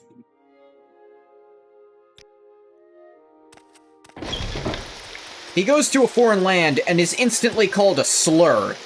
Basically the first thing he does. I do want to remind you that they kind of came out the gate swinging that he is a bad person, that he is less than human to them. At that point, should he respect their culture?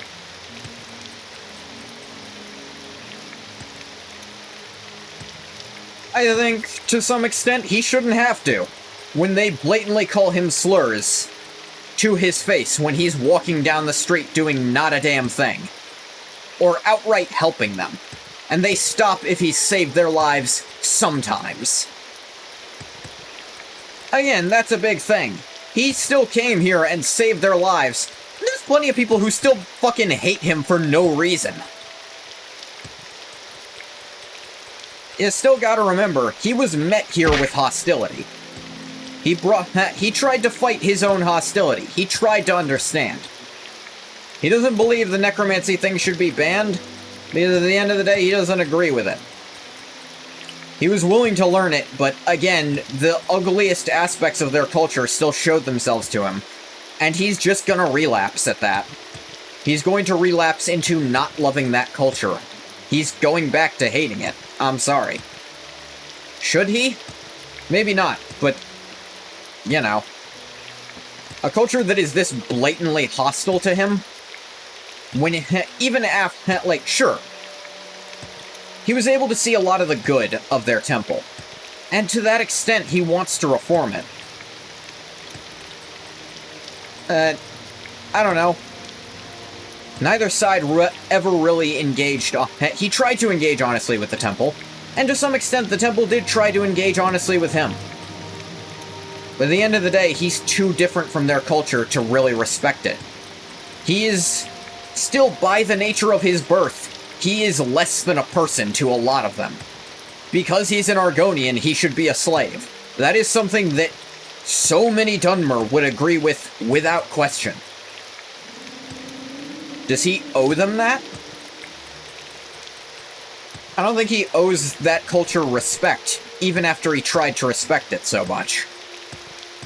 And here again, he's seeing this guy who seems to have essentially been brainwashed. And he's been told to just keep lying to him rather than send money to his daughter who he thinks might need it. And he's been told he's wrong to do it. Some fairness in that. He doesn't really owe them respect if they won't respect him.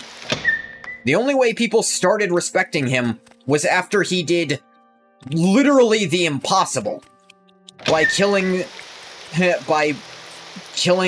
damn near a god.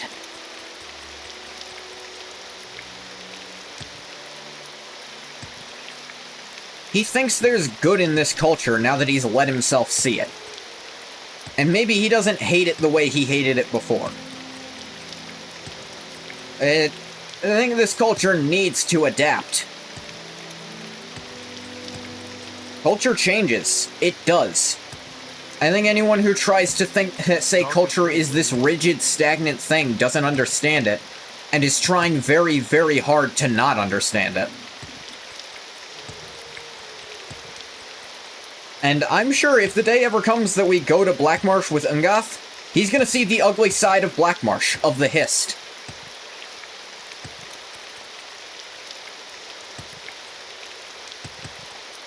There's just not been anything to challenge him on that yet. His beliefs haven't been challenged there yet. Some of his beliefs have been challenged. His belief that his soul is inherently part of the Hist has been challenged and destroyed, frankly. He's going to deign to take a more nuanced approach to understanding Morrowind's culture. I think he should care about why the Dunmer feel the way they do about necromancy. He doesn't. He's being kind of a jerk about it. He is kind of a jerk. But yes. It's like...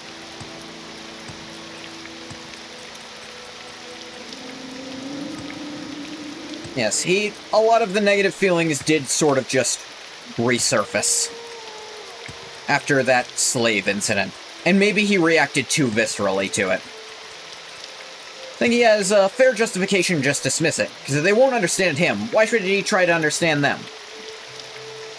But he came back and tried to understand it, and then he was met with something that is... Like, for a while, he was met with just the good works of the temple. Just the pilgrimages, just helping the sick and the needy.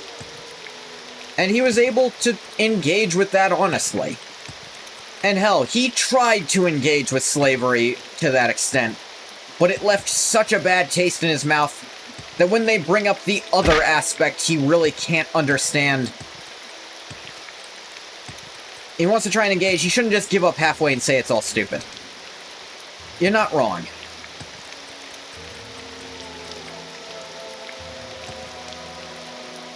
But then again, the one problem with that is the game's really not giving him an opportunity to learn the actual differences here. That's the one problem. It's like, in a way, it's worse to see the nuances and shut down knowing that than just never try because they disrespect you. I don't think you're wrong.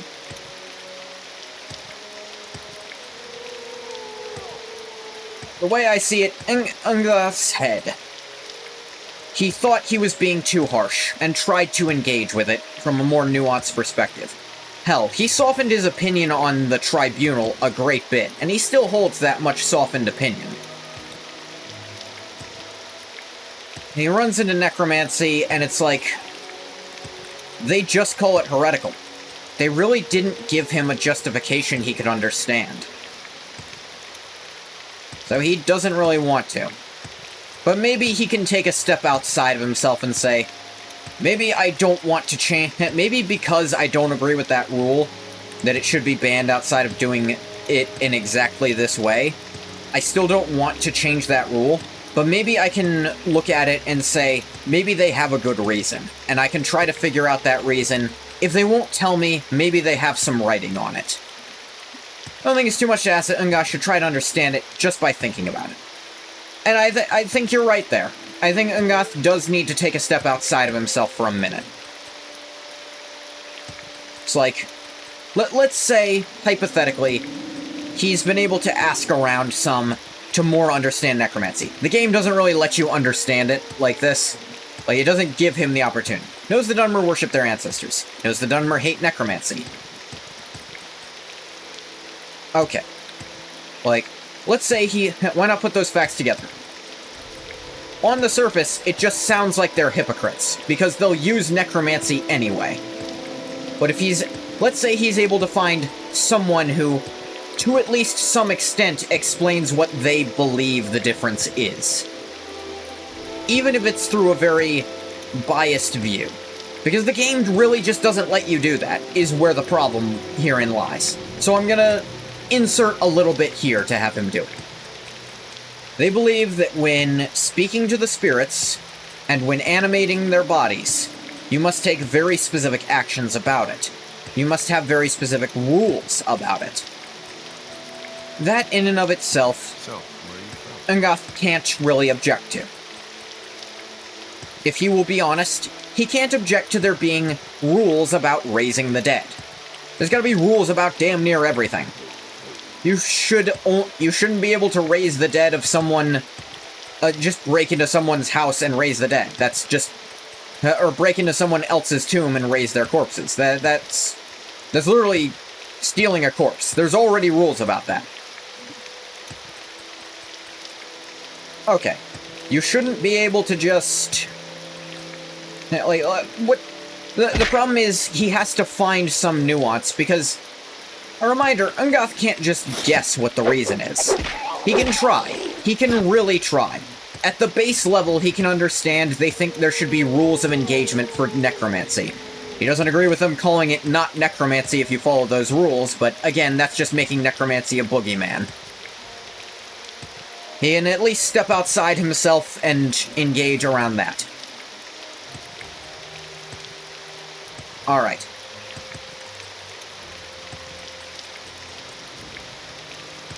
So, maybe after taking a minute to you think execution should be called murder? No. Because, again, he's willing to admit that rules make a difference. He is willing to accept that. But it's just that on the surface, as he has had to engage with it thus far, he doesn't see the difference. But he's going to try to look for the difference. It's like, okay, what they call necromancy, if he chooses to engage with it instead as all of it's necromancy, but what they call necromancy is just illegal necromancy, then he can try to engage with it from a more reasonable position. Do you have something to say, Argonian? It's like, okay, does speaking with a willing spirit who's not necessarily an ancestor and who doesn't, because that is what he's seen of what this guy practices in necromancy. Speaking with a spirit, a seance, essentially. And helping a spirit trapped in a soul stone, a soul gem, escape that soul gem to some extent and be freed to go to the afterlife, and not just be destroyed. Like, from what he can tell, that doesn't sound that different from what the Dunmer want. If anything, he thinks maybe they're overreacting to their very narrow worldview is making them overreact to some things. It's not stupid, but maybe they don't see the whole picture either, you know? He hasn't seen some of the worst of what necromancers can... Actually, no, he has seen some of the worst of what necromancers can do. He knew Manny Marco. He fought Manny Marco, in theory. Though, at the same time, he helped Manny Marco because of weird time dilation, but it hurts his brain to think about Manny Marco too much. Those practices, in general, probably would be allowed within the temple. It's not that the temple refuses to commune with the spirits, clearly not. They'd probably want to help a trapped soul if they could. Yes. Let's think about here.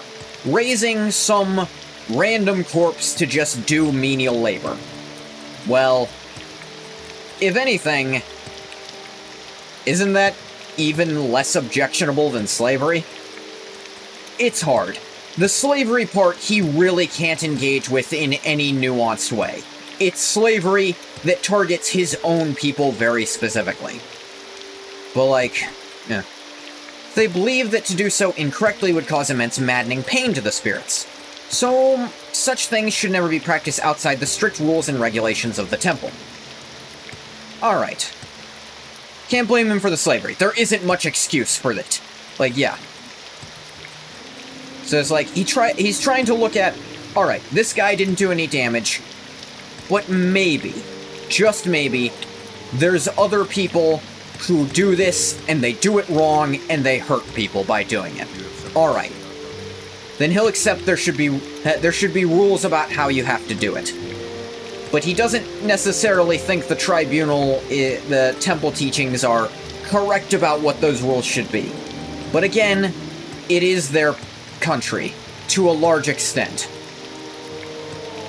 But maybe they need to look, if anything, he thinks he should, from his perspective, maybe see some reformation of the necromancy rules, but not outright a full unban of all necromancy, because that's not the solution. If he can look outside himself and really think about it, that ain't a solution. Like I say, is most Dunmer people have been taught this their whole life, so maybe we should cut them a little slack in considering them all bad people for it. Yeah, an indoctrinated person, it's not fully their fault. And Ungoth is fully willing, he's still able to engage with people. Oh, but like, he does also recreationally go to plantations and free all the slaves, and nothing's gonna stop him doing that. Should be respected as people, yes. To the extent that they're not, you know, actively trying to make him a slave. Which, granted, no one has, because that's not a mechanic in the game, so I shouldn't talk about it in that regard. But, in lore, in theory, Ungoth should have been, like, stolen. People should have tried to take Ungoth as a slave once or twice. Actually, you know what? That's probably what a lot of bandits have done. To be fair, that's probably exactly what they were doing. So we'll engage with that. It does happen, yeah. Hell, we've even seen it happens to Imperial citizens. Like, full-on Imperial citizens who are just from Cyrodiil. And to be fair to the Dunmer, when it is proven, they do release them. It's not very hard to get away with. So it absolutely happens. Yeah. All the time. And it's kinda hard to prove that they're an Imperial citizen. So yeah. When it comes to the slavery thing, I think Ungoth's complete refusal to engage with it to any extent, and just he just goes out and blatantly breaks the law to free them. I feel like there's no room for error on that. Like, from our understanding, if he weren't so well-equipped, people probably would have tried to enslave him way more often. But he's a very well-equipped individual who can just actually kill anyone who tries. And hell, plenty of the bandits probably have tried. They have their own little slave pens. But again, those are also bandits. That does not bode well for their rules if bandits doing something is technically legal. With necromancy, when he's able to look outside himself and his very flippant and in another world, maybe Ungoth could have led a movement to abolish slavery in Morrowind by the Dunmer's own decision.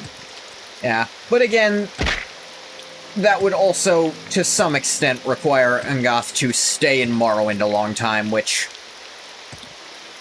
he doesn't want to.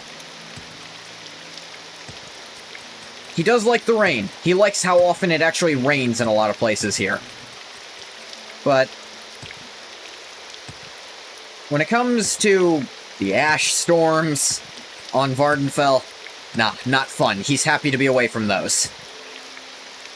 But that's not a pure thing of the culture. When it comes to walking down the street and being called a slur, even if he's, like, in full armor, like, yeah, there's some people who have noticed him, but there's plenty who haven't.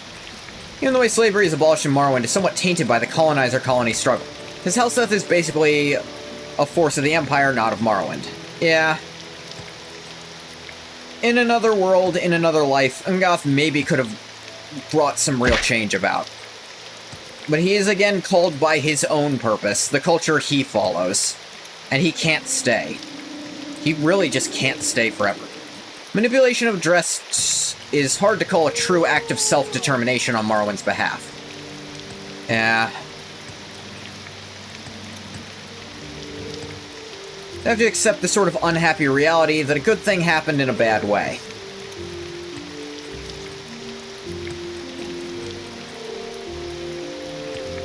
Like how I've just been parkouring all this time, because Ungoth has discovered he really can't...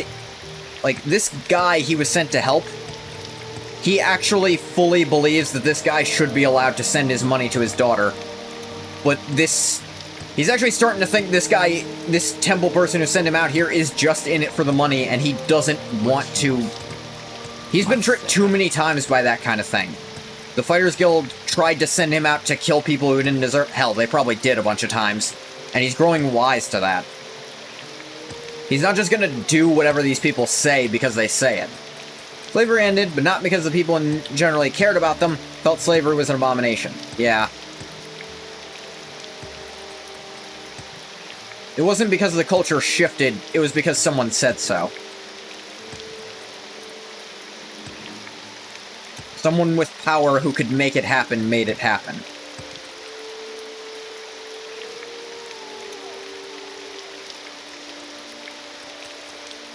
An indifferent puppet king of a foreign power manipulated the farming house to make it happen suddenly. Yeah. Like I said, the little hints of the future the Hist gave Ungoth about what's gonna happen to Red Mountain, like, they basically showed him what the Red Year would be. And at that time, that was probably the smartest thing the Hist could do to him, at that moment.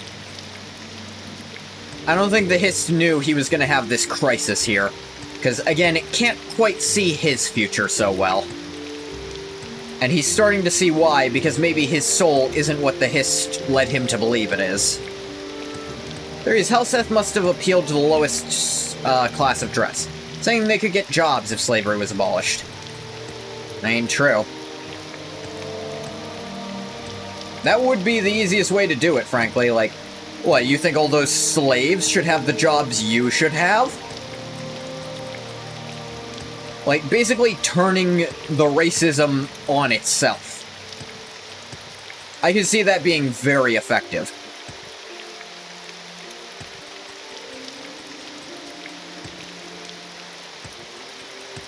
Because that is just weaponized racism against itself.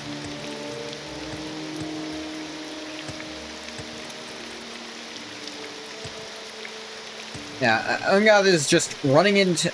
This here. This is something Ungoth is struggling with a lot. This guy is doing something that, in every way Ungoth can think of, is perfectly reasonable. Turning the slaves into the enemy to free the slaves, yeah. Like, the guy is worried about his daughter. He has a lot of money that... He hasn't actually explained what he did wrong to get it, just, it was spiritually wrong. He outright says he never hurt anyone for it. And the way the guy talks about how we should deceive him with a fake potion, if anything, it's just making Ungoth think this guy's being manipulated. And he's not gonna help that. He doesn't believe he should help manipulate someone out of all their money that they want to leave to their daughter who they're maybe left on not the best terms with.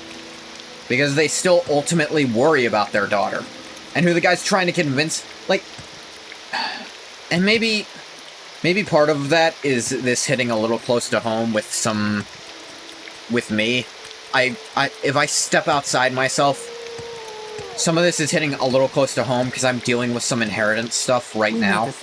I don't want to go into what it is, but my grandmother, who died in January, it's still not fully resolved for reasons that... bad reasons, because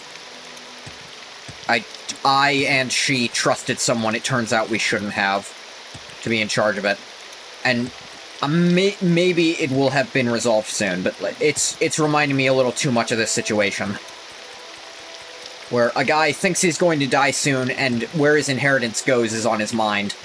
He's being told that the exact thing that inheritance should go, you know, to your family, is, like, he's basically just being gaslit into thinking he's immoral for wanting to give his daughter a better life with the money he accrued. by being convinced the money... Not only is the money bad, but that his daughter is now corrupt and unsalvageable. It's like, it's this cultural line that this person is weaponizing the cultural line in the sand against this old man. And what the old man says he did, it doesn't sound that bad. Like, he straight up says he never heard... To be fair, you may be right. It does kind of smack of some temple jerks trying to skim charity money. Like, yeah, the guy straight up said, who cares if there's no such thing as a cure for greed? This guy is given tons of money to the temple. Just give him what he thinks is real. Like, it reeks of that. Don't get me wrong. If Ungoth found a Temple of the Nine person doing the same thing, because he is not part of the Temple of the Nine, doing the same thing. This is not about it being tribunal. He thinks this guy specifically is sleazy. Wouldn't be so sure that every member of the temple really represents the genuine faith and beliefs of the temple. Yeah. Ungoth is willing to engage in this in the sense of, this guy specifically is a sleazebag. Because he met so many people in the temple who were just helping the poor and giving out food to the needy and curing disease. Like, doing works and pilgrimages to try to get more in touch with your own culture. And those I think Ungoth truly got something out of those pilgrimages. I think he enjoyed them to some extent. Walking around Vardenfell with, in his head, like, being able to really look at it and run across a lot of the people he'd helped and help more people. Really look at it and try to understand. The temple openly admonishes greed. Yep. The thing is, the guy's even weaponizing that by saying the old man is being greedy by wanting to leave some money to his daughter who he's worried about. But yeah, I genuinely don't think Ungoth wants to lie to this guy. I think this specific scenario, he's just not going to go through with it. Like, ultimately, he doesn't want to go through with the necromancy thing, because he feels like, to some extent, that's him turning against the Empire on some level, even though it's not full on. And you can argue he's being a bit of a hypocrite there. But he's able to work out his reasons more from, they're stupid about necromancy too. I don't think I want to just subvert the Empire entirely like this when, if he's being honest with himself, he is Imperial, more than he's hissed. He is of the Dragon. He was born in Cyrodiil, or hatched in Cyrodiil. Who knows where he was laid. His best friend is the Emperor. The vexed grace of generosity shall neither hoard nor steal, nor encumber myself with profitless measures, but shall share freely among house and hearth. Yeah, that part at the end. House and hearth. Hearth refers to your family, your household. Like, house refers to, like, the temple. Like, you should give to the temple and stuff. But among house and hearth, that, like, refers to your family. You will share freely of your family and those needing. Temple guy is acting greedy, something stinks. Yeah, this isn't souring Ungoth's opinion of the temple. It sours that this greedy guy hasn't been dealt with. Like, that is corruption undealt with. But he's not going to blame the entire religion for that, because that's not fair. Like, he's sure there's people in Black Marsh claiming to represent the Hist who are just making a quick buck or something. Can he prove this? No. Can he prove Argonians even have money? He's honestly not sure, but he doesn't think much of money himself. Yeah, disrespecting a man's decision to share his wealth with his own family is quite contrary to a culture that values the ancestral bond so highly. Yeah. Ungoth is just like... Ungoth honestly thinks this is just actually stinky, and he's not going to go through with it. He's not going to help. He's not going to help with this. But I think, yeah. I think Ungoth is going to take his trip to Cyrodiil next. I feel like letting it kind of end off on Vardenfell, but then he keeps running into a lot of corruption on the mainland. He feels like he needs to do some soul-searching on Cyrodiil, and he's running out of time. He needs to charter a boat soon. Like, the Hist is calling him, possibly because he was, getting a little chummy with the culture, the Hist is starting to call him to make preparations. So I think next time he's going to be in Project Cyrodiil. See what he does. So... Welcome, friend. Are you the one I've heard talk about? Family matters greatly to the Dunmer. And that's an aspect of their culture he was able to kind of appreciate more. Let himself appreciate. Because family isn't something he really has. He had adoptive parents, but I question if he ever even called them his parents. Is Ingoth truly Nerevar Reborn? Ingoth is having a hard time dismissing it. Perhaps the Hist will stop him from ever finding out. Friggin... Ingoth is genuinely thinking he is. He will try... If the Hist insists it's not, he'll try to deny it, but...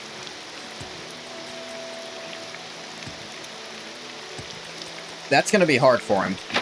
He's actually having trouble denying it at this point. And engaging with the culture like this... He can't hate Morrowind like he thought he did. Do you guys have a... No, you only have a major one.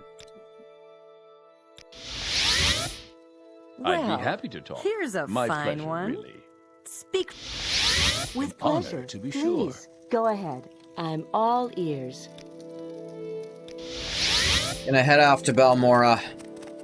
Pick up some of his stuff.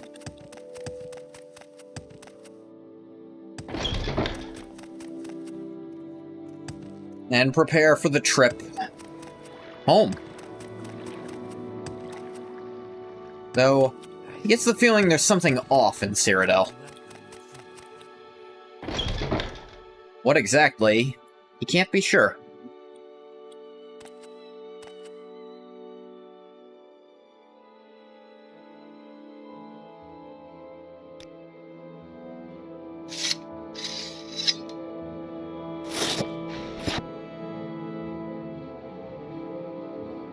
Da-da-da. Yeah, he never ended up returning that. He's just gonna drop it at this point.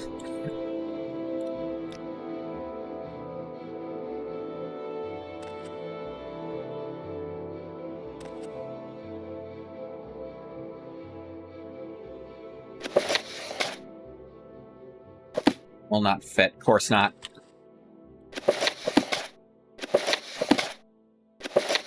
All these Vivek lessons. He's not gonna bring these with him to Cyrodiil. We'll listen to him there. One of them's open. Don't worry about why. He's ruining the spine on it.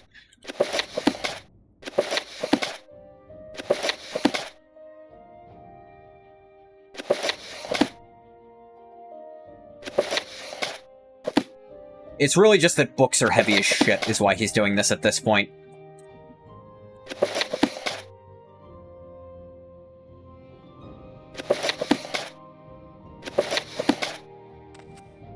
There's a stack of books. Gaius is gonna be pissed.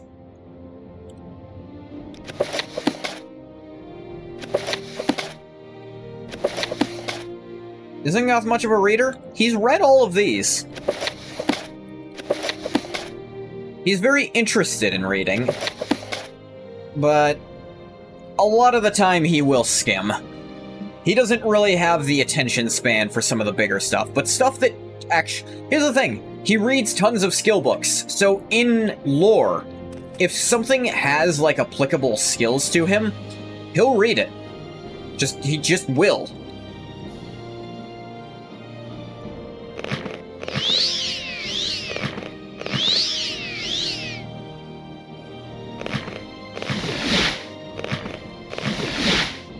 Should he bring Sunder and Keening? Hell, should he bring Orluk's Cleaver as an axe to just have? Maybe he wants to level up axes. Ever do the Fighters Guild in Narcissus? I don't remember. No. I don't think he did. I think he did to an extent. If that's the one where you eventually just... He never killed the Thieves Guild members, because he saw that for what it was. If that's what you're referring to. I genuinely don't remember what the Fighters Guild and Narcissus quests were.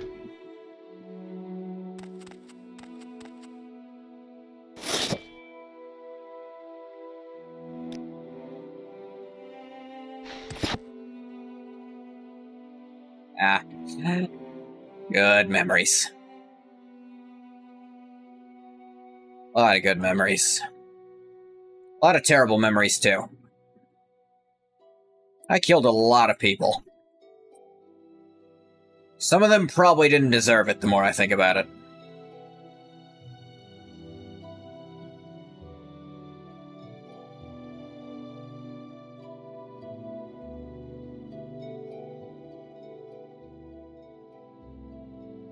What are your requests which you think would be interesting for him to do? Tell you what, let's go to Narcissus, if I can. Where's Narcissus here, anyway? It's on the mainland, isn't it?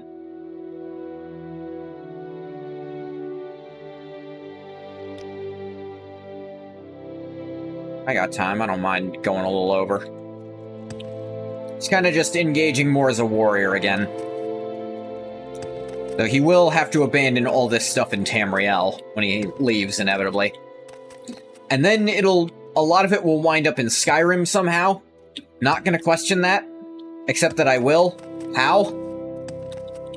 But I also know it's a fate thing. Like, it'll just show up again for him to find again, because... whatever. I mean, some of this stuff he's already lost before. Pretty sure he had the Necromancer's Amulet at one point. There a Mages Guild in Narcissus? I do not recall. A good way to find out. Well, I find myself in pleasant company. Please share your thoughts. Alderaan, boss. Cuddle leaves a sticky note in his empty room. Fate did it. Akado, you fuck! You know, me remember where Narcissus is? I actually just don't remember. Or wait. No, I did do the Fighters Guild in Narcissus. I did. Down in Narcissus, I definitely did. What was the quest? Far in the south of the mainland. Yeah, I definitely did the Fighters Guild stuff there. I for sure did. Like, helping the other guild master.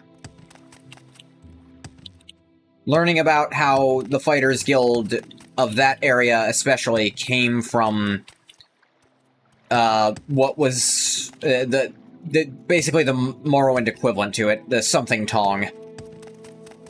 Quest which is not part of the main questline given by an NPC called Makaria. Okay, I could look into that. I don't think I did that. I can go look about doing that real quick. I don't know where to begin. I say real quick. It's such an honor to meet you. Who knows how long it takes.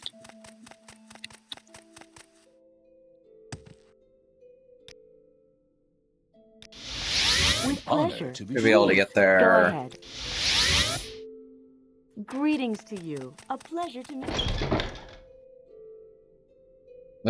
That. Oh, no. Oh, no. Oh, wait, no. We're good. All right.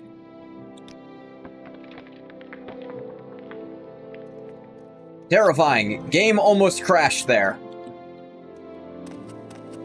They gotta not responding for a sec. Yep. Well, jump there. Happens, it's fine.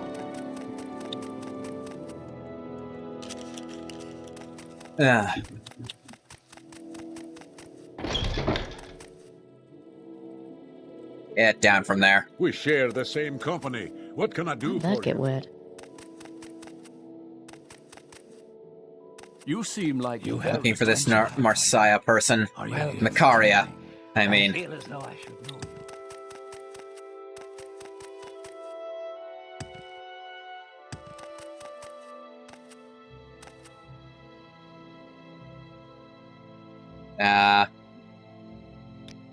Anything else? This is her. I feel like he did everything for her. Spy at the consulate, unrest in Cyrodiil, Cyril Ash, rules, requirements, Renyi, orders. Maybe have? Yeah, I think I already did. Like, I did, like, everything she asked for. Oh, yeah, no, I definitely did that. Yeah, Ungoth definitely fought the Sayeski. Yeah, that happened. But he tried to talk to the guy. Girl? Couldn't tell. He did talk to that Sayeski who was part of the Second Empire. But he tried to explain the situation. The Sayeski just said, okay, well, that means your Third Empire is not mine, so die.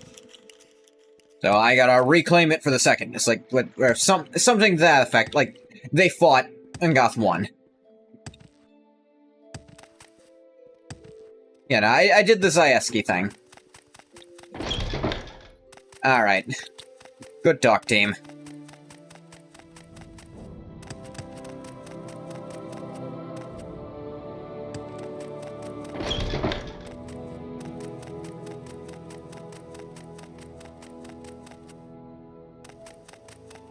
What was that? Forget where the friggin' teleporters are here.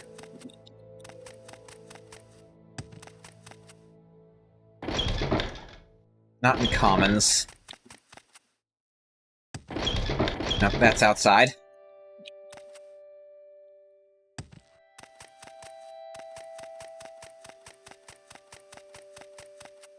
Well, I find myself in pleasant company.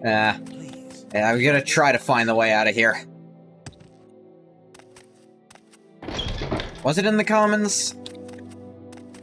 No, it was. What am I doing? You seem like very good I find myself company. in pleasant company. Please, share your thoughts.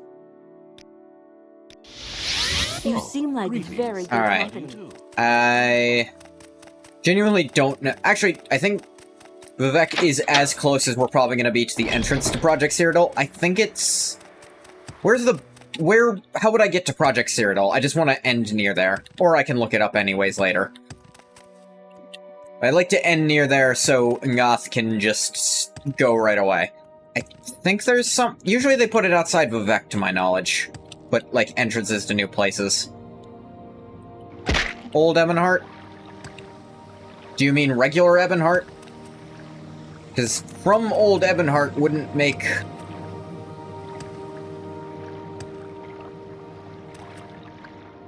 You have Tamriel built what you do, the boat... Oh, okay. Well. Without Tamriel built, it would be at regular Ebonheart. Okay. Well then. Don't I feel silly?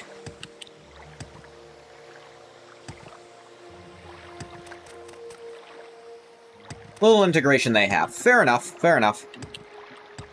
Ah, dang it. Wrong button. Wonder if Ungoth should get a faster levitation knife. 50's fine, but... You know?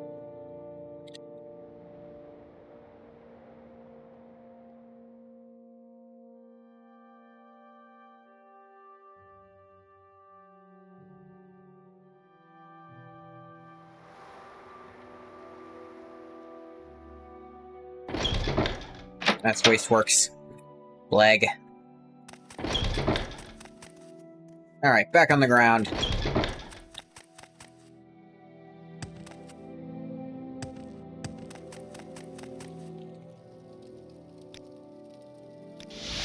You choose to share your time with A me. pleasure to meet you. You Okay. humble me. Whoop. No, I do.